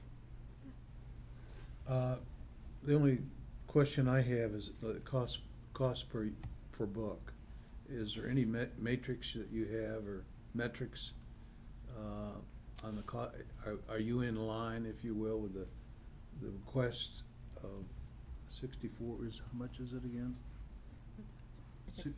60, close to 64,000. So what we're gonna do is we're purchasing the online component for 6 years along with the hard copy textbook. So per student is about $129. Okay. So that's in line with what you normally would pay for a textbook? Mm-hmm. Yeah. Yep, and the digital component, so yeah. Yes. Mm-hmm. That's all I have. And so if we decide at the end of the 6 years that we no longer want the digital, at least we still have a textbook for every single student, and the teachers will have all of their resources. So they gave us a really good deal on that too, so we couldn't pass that one up. And what I was gonna say is we do not have, what's nice about the Passport, the digital component, is now that we have all the other, we've got Spanish and German using the same publishing company, we can, hopefully add more digital pieces to their curriculum as well.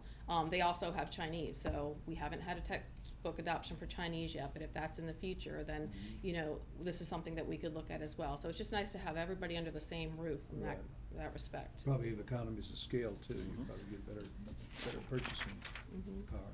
Thank you. I don't have anything. Thank you very much.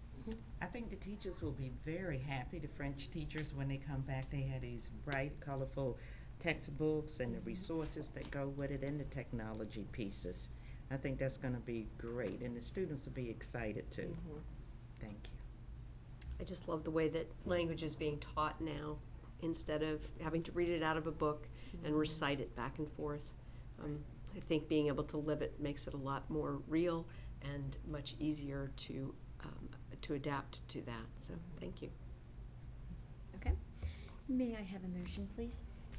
I move that the Board of Education approve the adoption of the world language, French textbooks, and corresponding instructional materials published by EMC Publishing, LLC, and cross-docking and shipping from Follett as presented. Do I have a second? Second? All those in favor? Aye. Opposed? Motion carried. All right. Thank you. And last but not least, math.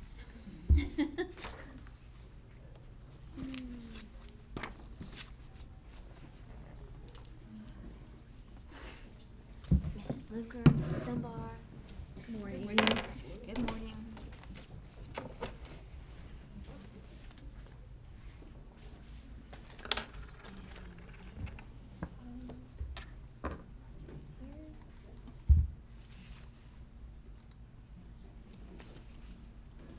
Okay.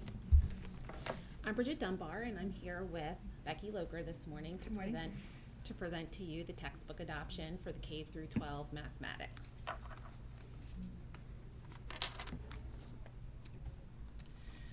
So to provide a little history, the last textbook adoption for K through 12 was in the 07-08 school year. That particular adoption was aligned with the Maryland's voluntary state curriculum, along with its assessment program at the time. In 2010, MSDE adopted the Common Core state standards and then adapted these standards in 2013-2014 to the Maryland College and Career Readiness Standards. In 2014-2015 was actually the first year our district participated in the PARCC assessment. So that brings us to this school year where we convened a committee and looked at a set of resources for this year's adoption.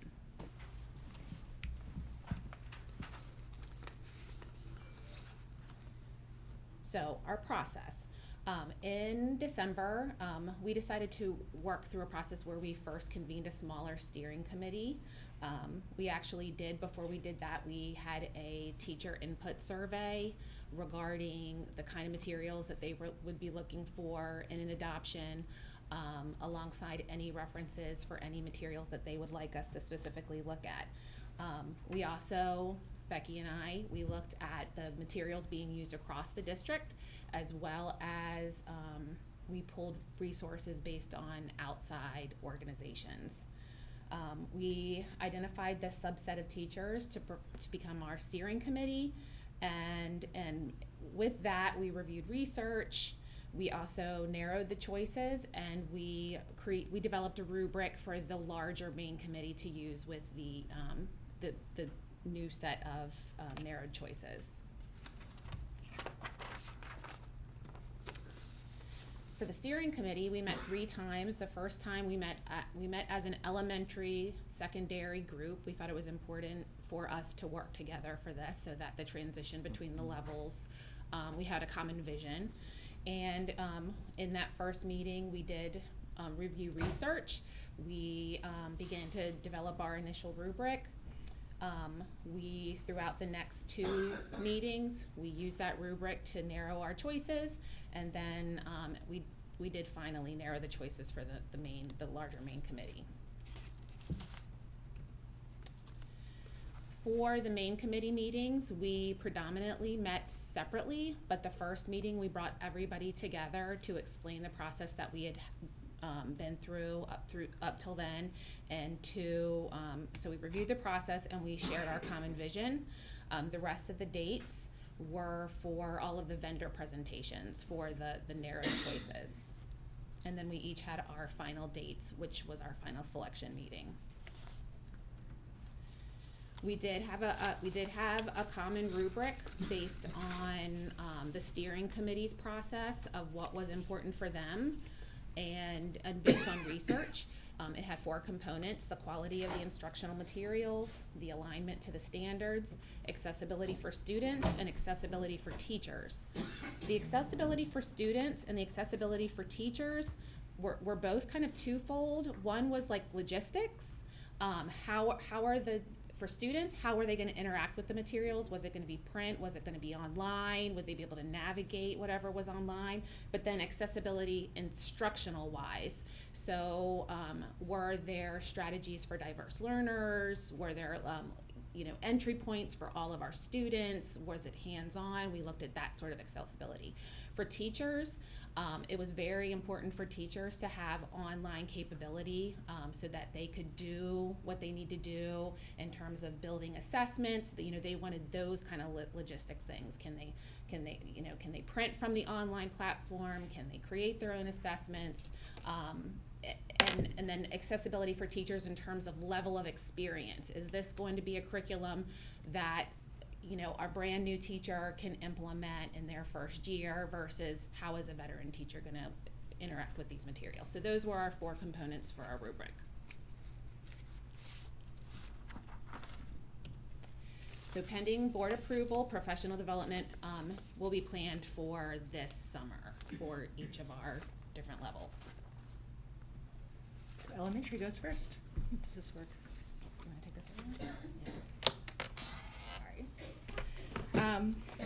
By the way, thank you for the opportunity to do a textbook adoption this year. We're very excited. So when we formed the committee, all stakeholders were represented. We sent out invitations based on, we wanted to make sure that we had every school represented, every type of student represented. We wanted to make sure all stakeholders, the classroom teachers, administrators, everyone was represented. And then people also volunteered for the committee. So you can see that all stakeholders were represented, including we had a parent on the committee. We invited more than one parent, but we had one parent respond.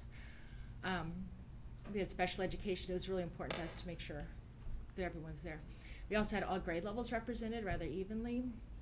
You can see in that picture, that's, we were actually taking sticky notes from the input survey and categorizing them to make sure that we captured everything in the rubric. And then we wanted to make sure that we had teachers with backgrounds in special education and English language learners, Title I students, every aspect, every child that we could conceive of in the district was represented. The nice thing this year we were able to do, because a lot of materials were online or accessible online, the committee members from the beginning were teaching actually from the programs. They went and they took the materials back to their schools, and they and their colleagues actually taught the materials. And the interesting part about that is that I think at the beginning of the committee, we one of the materials was the favorite, which by the end was the least favorite. Like when they actually applied it, they didn't like it. So it did, the teaching of the materials changed their perspectives quite a bit. So that was, I thought, a really strong part of the process. They actually used the materials. So the 88% of the committee chose Bridges in Mathematics. The 12% that didn't choose Bridges in Mathematics chose Bridges as their second choice. So it was very overwhelming response. I will say that the when they first looked at Bridges, it was not their favorite because it looked overwhelming at first, but when they actually went and taught them, they said it was very easy to follow. The students absolutely loved it, and they weren't worried about that issue like they had been initially. But teacher, one quote, and I've got many, I could read you a bunch. I've got a whole list here for you if you want. But Bridges is my first choice. The lessons are engaging and rigorous. There's an intervention piece, which we're going to talk about in a minute, and an assessment which will aid in the flexible grouping based on student needs. And the level of rigor promotes productive struggle. In other words, students are actually doing mathematics, not just passively receiving mathematics. And we didn't have a quote from a student, but we had a quote about a student from a teacher. Actually, I have several, but that students were engaged in the lessons and they were talking with one another about the math, and they kept saying, "Oh, I get it now." So they're seeing a lot of that. So we were pretty excited about that. There are 3 components to this program. Bridges is the actual K-5 curriculum, and the Number Corner is a sort of, that's an ongoing piece that goes daily, that does fluency warm-ups, and it's more broad overarching concepts for the entire year. Number Corner can be purchased separately, but Bridges and Number Corner cannot be taken apart. I mean, there's pieces in Number Corner, for instance, in 3rd grade you teach fractions on a number line in 3rd grade, and the actual curriculum, it goes up to the number 1, but in Number Corner it actually extends to the Common Core standard of fractions over 1. So they have to be taught together. Those 2 parts is what we're looking at for the adoption. There's also a Bridges intervention, and the reason that's in lighter blue is because special education will be making that as a separate purchase to coordinate with our, and we've been looking heavily for a math intervention for years. As a matter of fact, a few years ago, we went up to a big clearinghouse. Did you go up to that with us? Mm-hmm. It's a big clearinghouse where MSD brought in all the different vendors of interventions, and we really didn't find anything we liked. Nicole Ayers, who was on the committee from special education, she said this is far and above the best intervention she's seen. So we're pretty excited that we're able to look at this as a coordinated purchase. So you talked about the hefting and lifting of weights. The important thing to know is that for all teachers, this is a completely online program. Teachers can access it online from home. They don't have to carry anything back and forth if they don't want to. However, teachers, including me, I like to see things in print. It's easier for me to work from sometimes, and so they do provide binders. We are purchasing binders, or would like to. It's up to you. But we'd like to purchase the binders with all the print materials in them for teachers to access as well. The bad thing about this is it doesn't look like the pretty bound books that you're accustomed to seeing. The nice thing is that as it's updated, we can just replace the materials, and we're not stuck with 10-year-old materials or 7-year-old materials by the time our contract ends. So it's a bad thing, but really it's a very powerful positive to be able to update our materials as we go. It also includes, this was, the teachers are really excited about this. It includes all the manipulatives, and it also includes all of the game boards and workspaces and things that students need, so the teachers aren't having to get a, centers, right. create their own centers, get all these volunteers, be laminating like crazy. That's me. It's all gonna come. Yes. What will you do with your extra time? Copying and laminating. This was a big push. It's going to involve a lot of boxes, but it's a big plus. They were excited about that. One thing I want to address is the student consumables. You're going to notice that what we've asked for is when we purchase this, if we purchase this, it's a 7-year program. We get the online access for 7 years, which, by the way, we can download, which means we can have it forever online. And everything's included. Like all teacher, student resources, all teacher resources, everything is included online. We can download. We only asked to purchase 3 years of student consumables, and this is the reason, as Ms. Bailey knows. With investigations, we had student activity books, and some teachers used them heavily, relied on them heavily, filled almost the entire book, and some teachers didn't use them at all because they were making adjustments to them. And so you're like, so how do you decide what to do? Now, in the case of investigations, you had to buy the book. The materials weren't available online. In this case, the materials are available online. And the second thing is in investigations, which was a great program, by the way, I'm not complaining about it at all, but they didn't have perforated sheets. And now you have perforated sheets, so instead of putting a child's name on the book, you put a number on the book, that child moves, another child moves in, you still have the book. And so we can save a tremendous amount of money that way. But the reason we asked for 3 years full of consumables is because, as I just said, different teachers rely on them different way, and that can really vary classroom to classroom, teacher to teacher, grade level to grade level, school to school. And so the plan is really to take a close look at how we're utilizing the materials and then make smart and strategic decisions about purchases in the future. We figured 3 years gives them a chance to really take a look at what they're using. And if there's books that aren't being used at one school, we can pull those books and then redistribute them to schools that do use them. So that was with intentionality. Exceptionally thoughtful. We really don't want to overbuy or underbuy. We want to meet their needs. So here's the costs. The kits include the educator side access for 7 years, which gives them, by the way, access to K-5 materials, actually pre-K now, pre-K to 5 materials online, everything they could possibly need for every grade level, and also to the intervention program. So we're purchasing the K-5 packages. That also includes the print resources for teachers, which are all those binders, and then all the pre-made components and manipulatives. So it's a pretty comprehensive purchase. It also includes student consumables for 3 years, as we discussed. The Bridges Intervention Program is in light blue because that's not part of the adoption itself, out of that adoption money, but it is a separate special education purchase that they'd like to make, which we coordinated. So for the, and then because of all the manipulatives, the Follette was not really a viable option in terms of tagging, so we are going to need to do that ourselves, to unpack the boxes and make sure everything's cataloged, which we can So do. Mrs. Bailey will have a job then. Yes, I will. Yes. But probably, at least in the Mrs. short Bailey term, wants a job, there will Mrs. be Bailey some. can have a Catalog, job.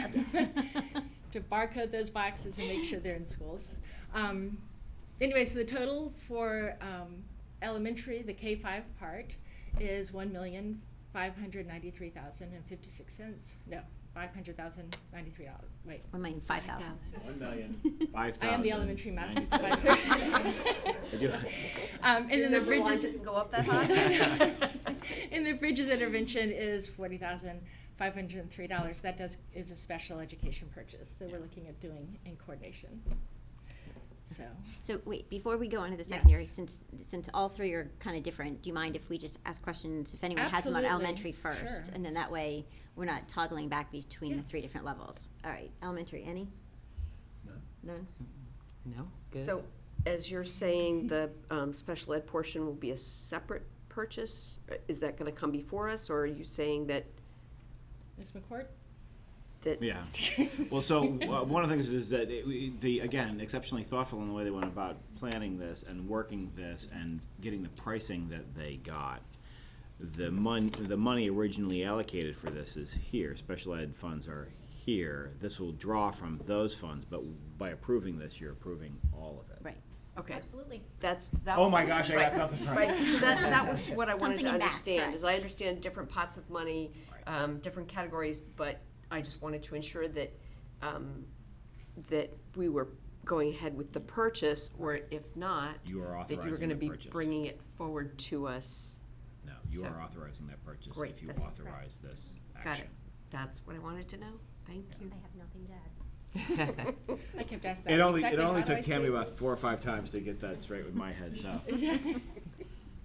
I'm very happy with the math book purchase. I mean, she referred to me because my son and Mrs. Washington, we both received the consumable books last year that came home that didn't have a page torn out of them because the curriculum, or what those books were teaching, did not fit with the 3rd grade curriculum at the time.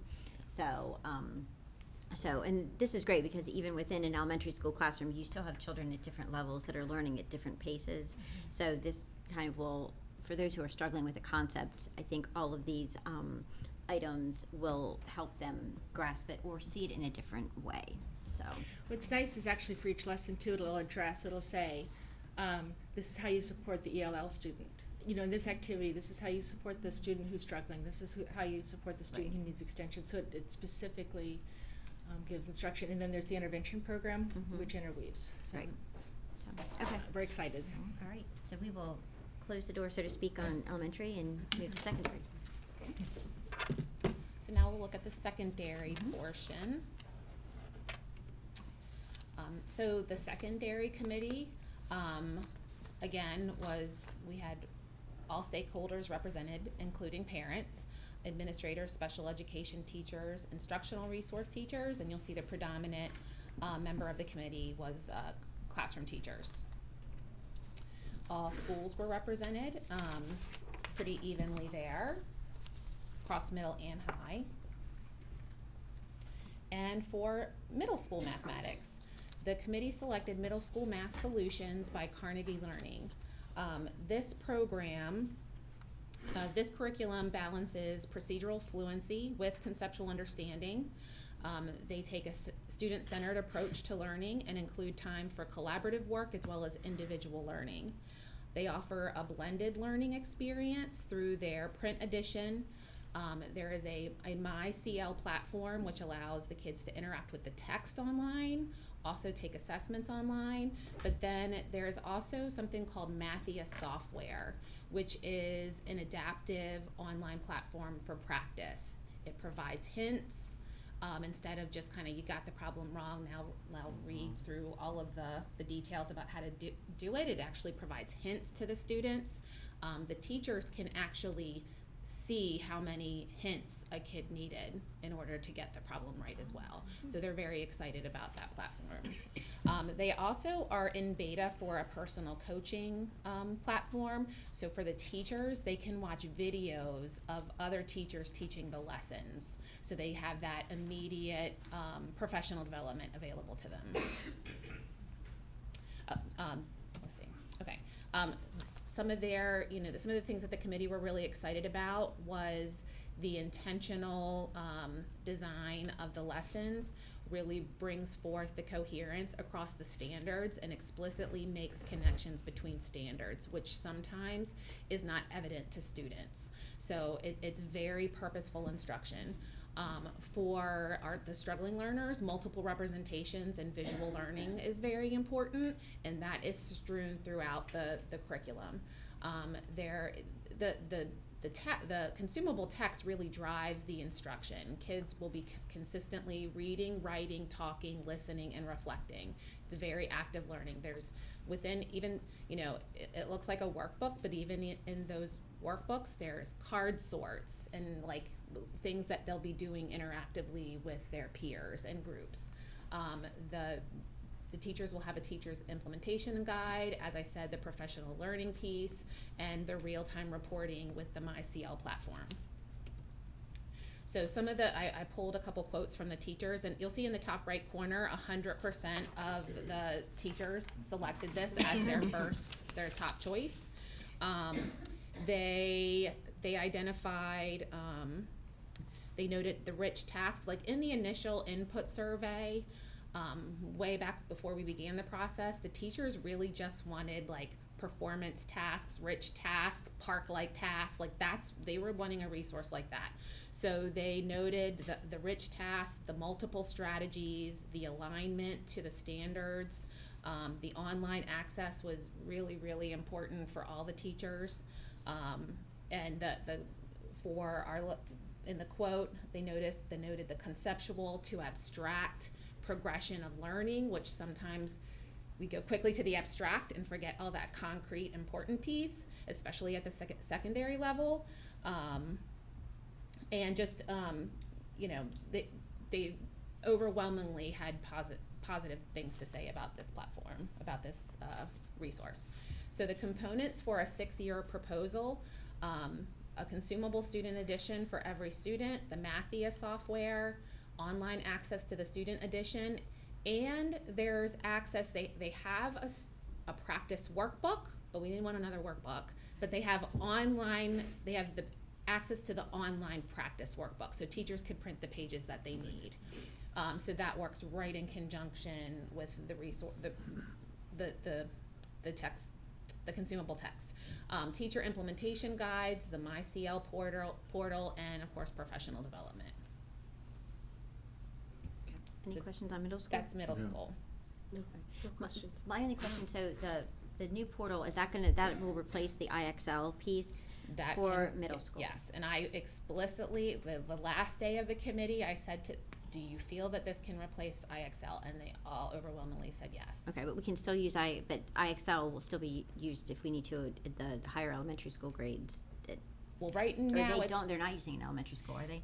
IXL is up to the discretion of the school. That's not something that we purchase or support centrally. Okay. It will be something that some of the upper level high school courses that aren't under an adoption that has a resource, they do still use that platform. Well, I like that it's available and linked to the textbooks, because I know that was part of the concern in middle schools, because some teachers would use IXL and give their students access so they could get that additional practice or help for the parents who needed to help them with their homework, but not all of the teachers used it. So it was, it was a little bit uneven in the, I guess, rollout. Usage. Yes, in usage. Thank you. So, okay, thank you. Okay, high school mathematics.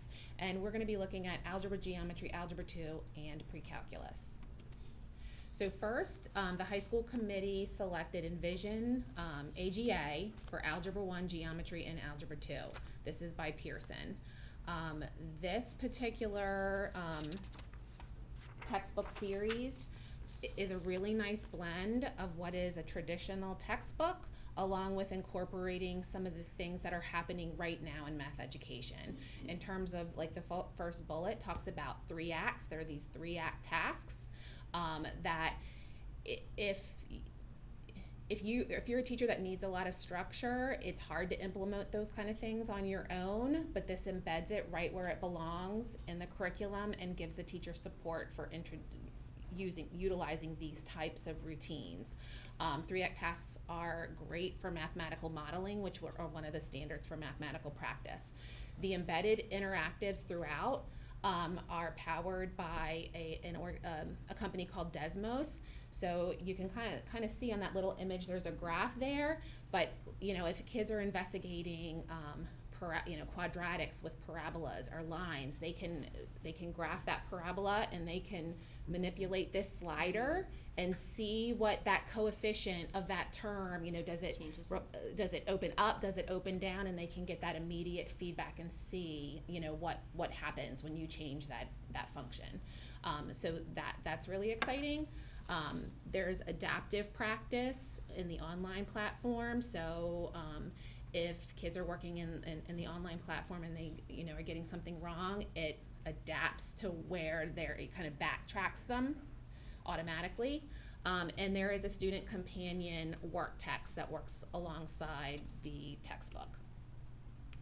There are ready-made assessments that are online, but teachers can edit those. They can add in their own items. They can PDF them and give them as hard copies. They can take them online. There's the newer assessment items where drag in, fill in, they have all that capability. Teachers have the ability to differentiate within the online platform, so they can, within their class, they can make groups and they can assign things online to different groups of students based on student needs. Interactive instruction and reporting through the online platforms. Quotes from the teachers on the, as you can see in the top right corner, it was overwhelmingly 100% unanimous on this particular series. Some of the they noted meeting or exceeding our rubric, the quality of materials in relation to PARCC. Once again, I said they were really looking for things that would have kids be successful on the assessment. The ability to meet the needs of a wide range of learners through differentiation, and the access to print and digital materials. So for this 6-year proposal, there is a student edition textbook, a hard copy textbook for every student. There is a student companion consumable that works alongside the text. There is the 2 platforms that allow the teachers and students to do all of the things. One is Pearson Realize, which is ELA, that's one of the platforms ELA uses in their adoption from last year. MathXL is the homework, tutorials, practice, that sort of thing, and then professional development. So that was algebra, geometry, algebra 2. Pre-calculus, that was a small group of teachers. Pre-calculus really needed a new text because there's, I got the history there. When it was adopted, it was college bound, so not high school bound, so the books kind of fell apart, but they loved the book. So they wanted to keep the same book. So this is the newest edition of the textbook they've been using. But they were very adamant having online access as well was really, really important to them. The neat thing about this My Math Lab is it actually gives them, the teachers access to other courses besides the one that they're using. So they can pull in, if they can pull in calculus things from a calculus textbook, or so they can pull in through this My Math Lab a variety of resources to build the classroom that they need to build. This updated edition integrates the usage of graphing calculators, so it really has that technology component combined with it. For this 6-year proposal, it's the student edition textbook for each student, My Math Lab Access, Student Solutions, and Instructor's Edition. So in the table, you'll see the full cost, including the Follett cross-docking and shipping for the secondary portion of the adoption. And we have Follett disposal, which will be approximately $5,000 for the old textbooks. And it is, the recommendation is that the board approve the adoption of the math textbooks and related materials as presented. Any more questions? Jim? Could you explain the $5,000 disposal charge? That's going to be for all of the texts that will be outgoing, that we've previously purchased through other adoptions, that we will no longer be using as a resource for kids. So who are we paying this $5,000 to? The publisher? That's part of Follett, correct? That's part of Follett. They come in and take the old textbooks. Okay. They're the ones that catalog the new textbooks and take out the old textbooks. Okay. That's all. You can't really throw them in a dumpster. Yeah, I was gonna that say. was my question. No, we There's really a can't. landfill down here, only about a mile away. I could save you We'll load 'em on your $5,000. trailer. I appreciate all the work. I know we were pushing to get this money sooner, or approved sooner rather than later, so you guys had time to go through this entire process to identify the best fit for the standards and our students, and I commend you on doing that. So I know I did have feedback from some of the teachers that were on the committee, and they were very happy with the way it was run. And I know on the elementary side especially, they were able to actually teach from some of the samples during this classroom year before the final decision was made. So, nice job. Thank you. Thank you. So, Ms. Washington? I think for all the textbook adoptions, all of you did a thorough job in having a variety of people participate on the committee. You considered the different learners and the levels of learning, and you did a wonderful job. The technology piece, the piece that can help parents at home with their children and understanding the concepts, and you tried to save us some money in the process. So thank you very much. I think you all did a wonderful job, and it was a lot of work, and you had many, many meetings.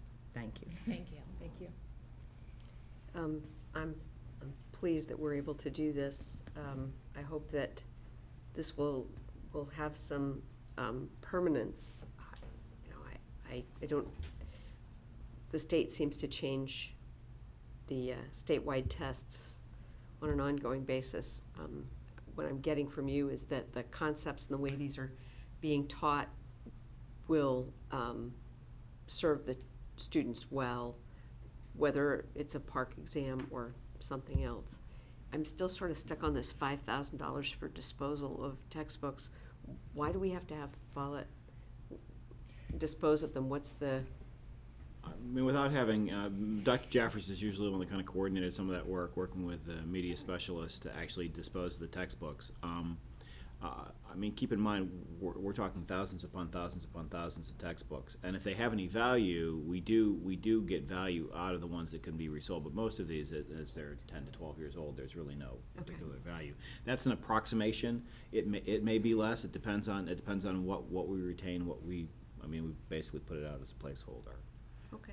We can give you. I can certainly give you more specific communication on like the poundage or whatever, how they dispose of these textbooks. It's not a toss them in the trash. Yeah, it's not as though we can go with our pickup trucks can't put 'em in a and figure dumpster. it out and kind of go through. It's these are there's quite a few of them. Bonfire on Halloween or something.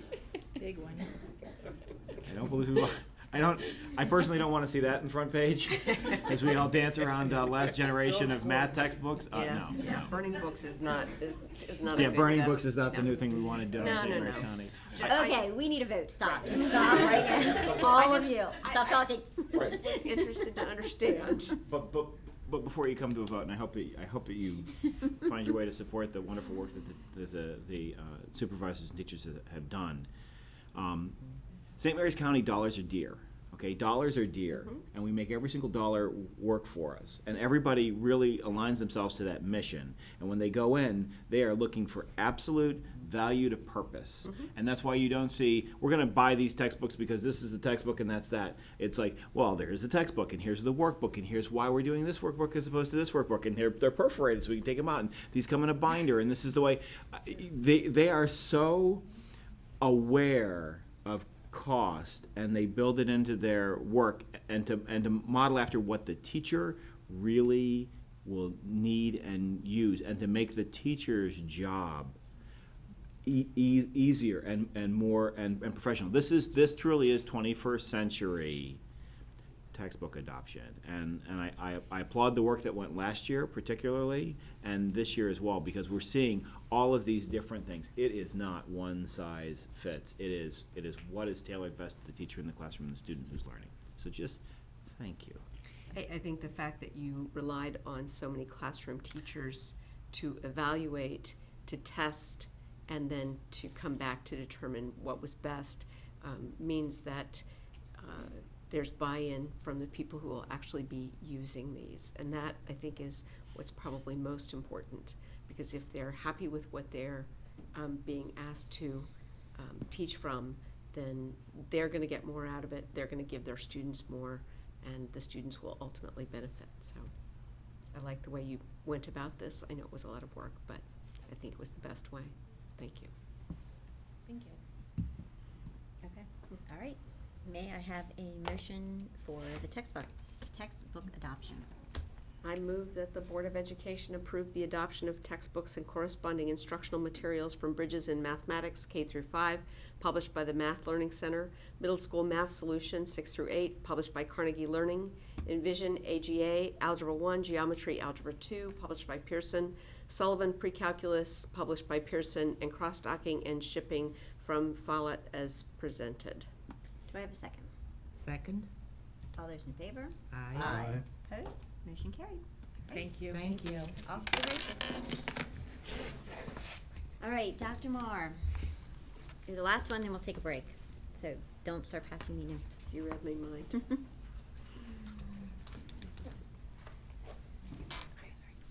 School calendar adjustment.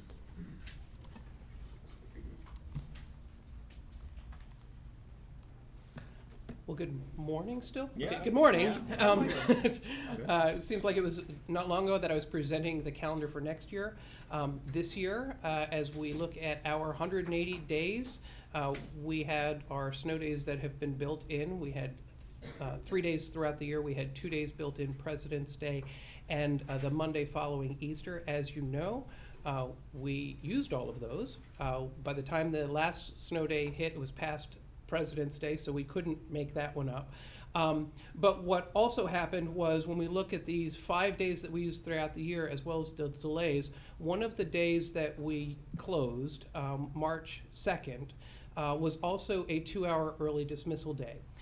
With that closing, it reduced the amount of time that was available for teachers at that time for professional development, for collaborative planning, and professional responsibilities. So I'm bringing forward this recommendation to alter this calendar during this school year for the Friday, May 25th, to make that a 2-hour early dismissal for this calendar year. The Chesapeake Public Charter School is on recess, so they do not need an alteration. Their early dismissal days are different than ours, so they weren't as affected. So I'm bringing that forward for your recommendation.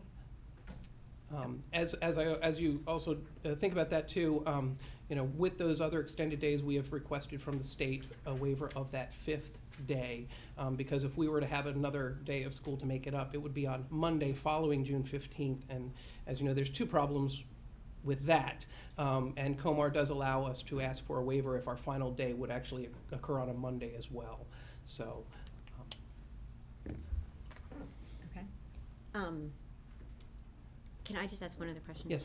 So we talked on Monday about, this is all for this year's calendar, but we did Yes. talk on Monday about next year's calendar. We did remove Veterans Day as a school holiday because it Yes. falls on a Sunday that year. That's correct.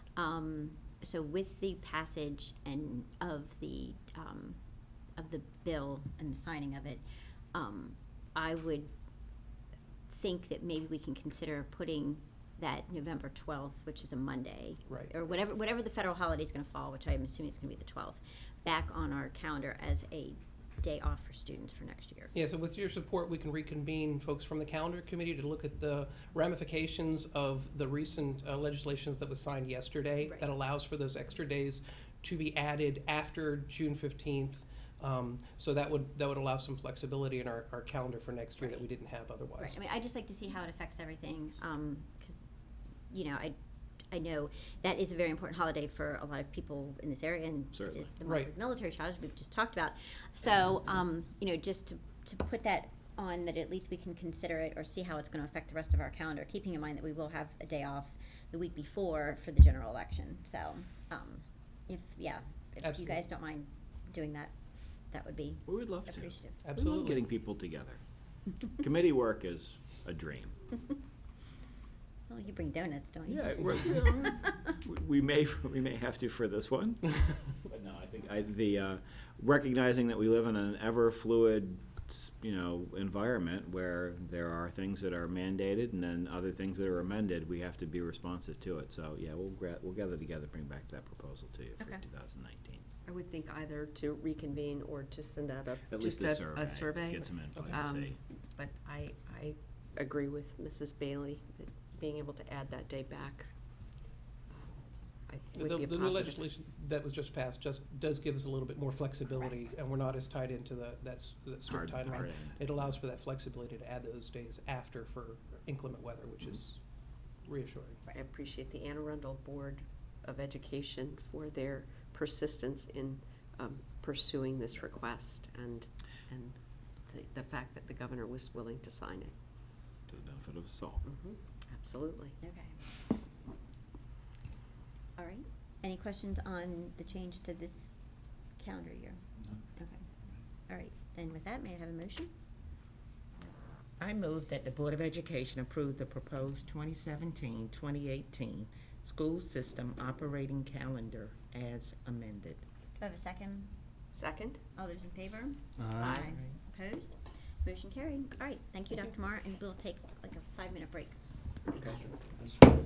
Work section. We have 2 more information items, and then we have a brief work session. Budget update.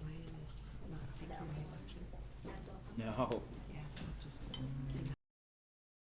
Oh, I'm good.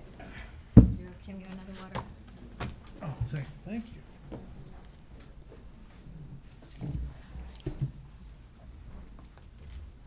All right. We ready? Yes. All right, we're back. It's still morning, Dr. Marr. So All right, keep good. rolling. So I'm here to share information with you about our summer enrichment programs. We have several of them that will be beginning in June and running all the way through August of this year.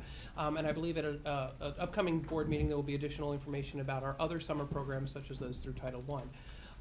The purpose of the summer opportunities are to help our students stay connected with academics, be involved in interest-based activities. So we have a lot of really fun activities that have are based in creativity, adventure, social skills, and I'm going to share some of those with you now. Many of them are linked directly to some of the programs that we have within our schools, so that students, when they have that interest, peak in the summertime, they can then follow it up with the classes and programs in our schools.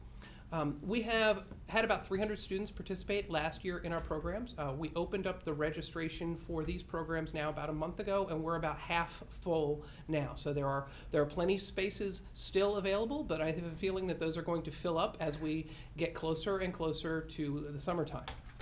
The cost for these camps vary, and I'm going to talk a little bit about that for each of our camps.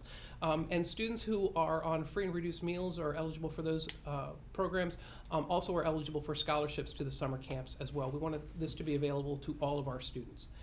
Several of our programs, too, are supported by our community partners, and I want to talk about those when I get to each of the programs, but we are very grateful for the ongoing support of some of these community partners and individuals who have made donations. So here's our graphic. You'll see this on our website. You'll see it on social media. It highlights many of the camps and programs, and you'll notice that we've added some as we go through time based on interest and on staff who have reached out to say we'd really like to offer this program. You'll see our website there, smcps.org/summer activities is where people can go directly to register for these. I'll talk a little bit about Cyber Camp first. This program runs June 18th through 22nd or July 9th through 12th. One of those is a 5-day week because there is a cyber camp, a cyber competition that is held on Friday of that week, so we have that built in there. Students are involved in hands-on activities with computer science, cybersecurity, programming, forensics. We have guest speakers that come in there and work with them as well. And this program, we're very grateful to the Patuxent Partnership and the ONR grant from the base that have helped support this over the last 3 years as well. This program is a full-day program. It is $200 for the 5-day program, or $160 for the 4-day program that runs in July, and that is held at the Forest Center. Our next one, and I think we're going into, I want to say our 13th year or something like that, of our aerospace camp supported by the Patuxent Partnership.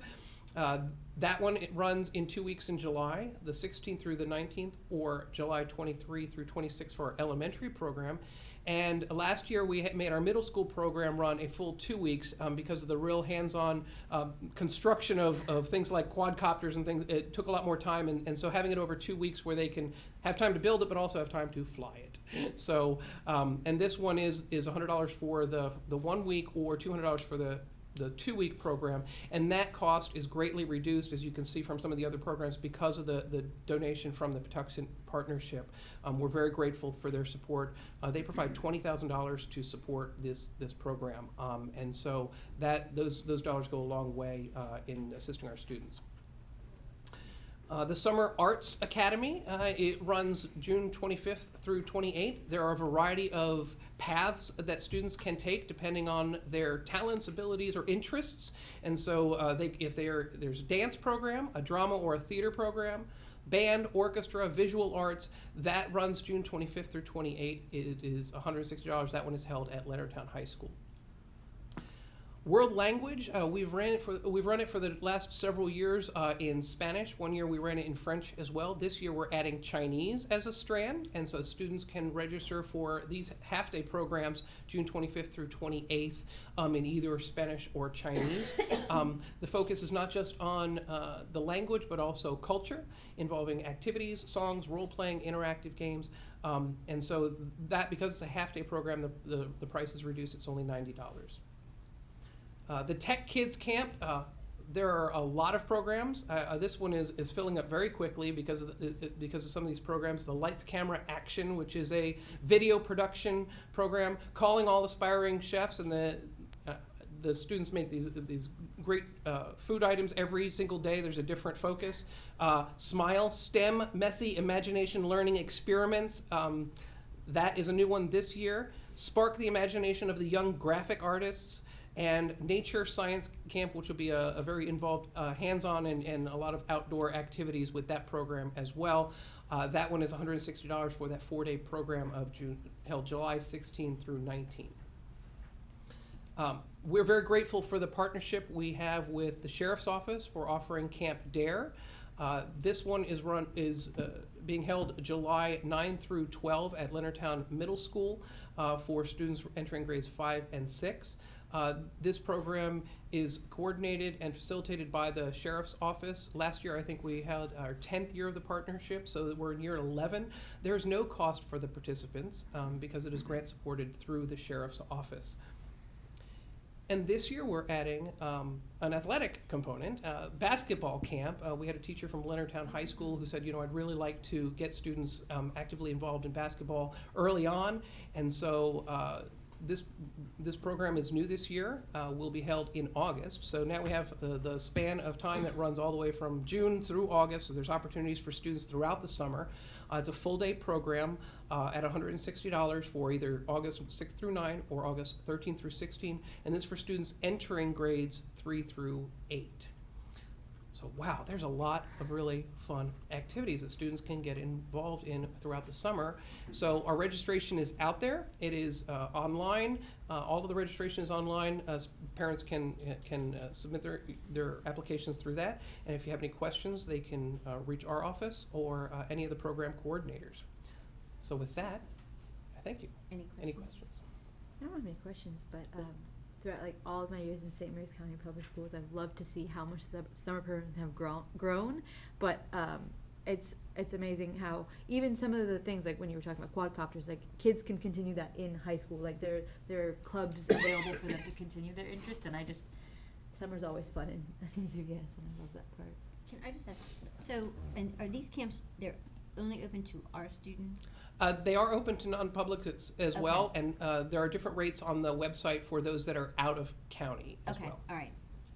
How about families, disadvantaged families? Is there any support? Yes, there are scholarships available for students who receive services for free and reduced meals. Yes, and all they have to do is contact our office. Okay. All right. Thank you. Thank you. All right, Ms. McCourt.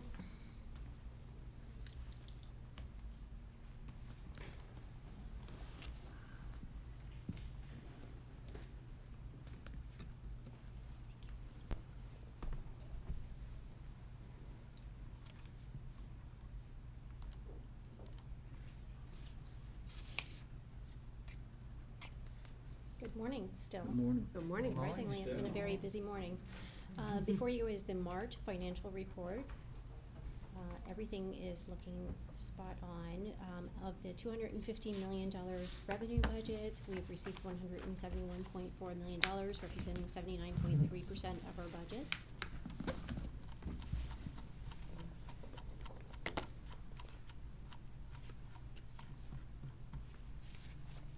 On the expenditure side, we have encumbrances outstanding of $71.5 million. A significant portion of that still is either healthcare and or salaries.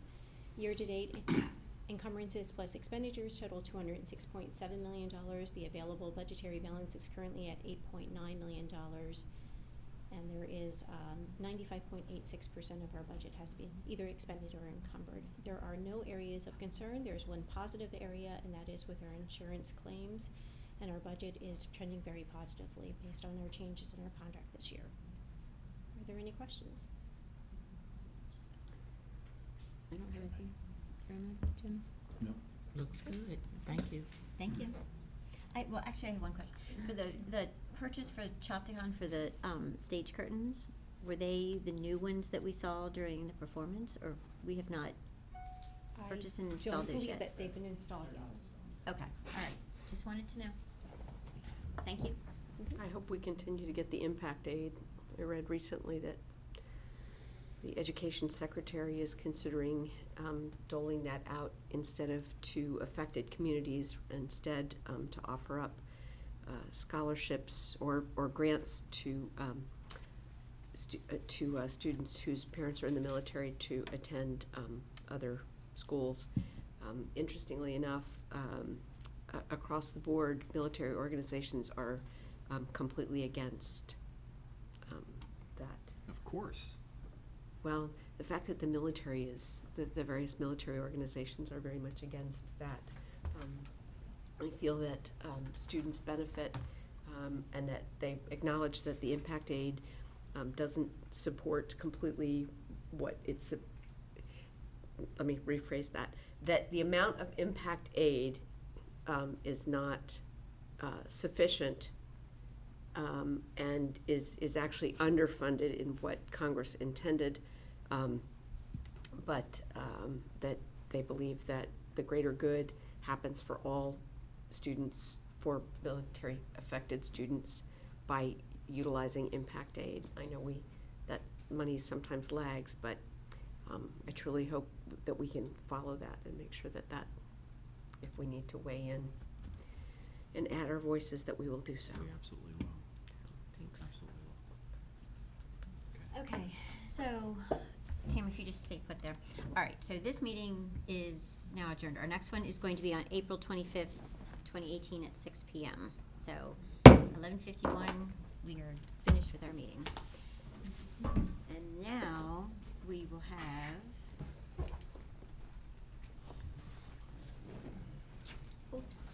a work session.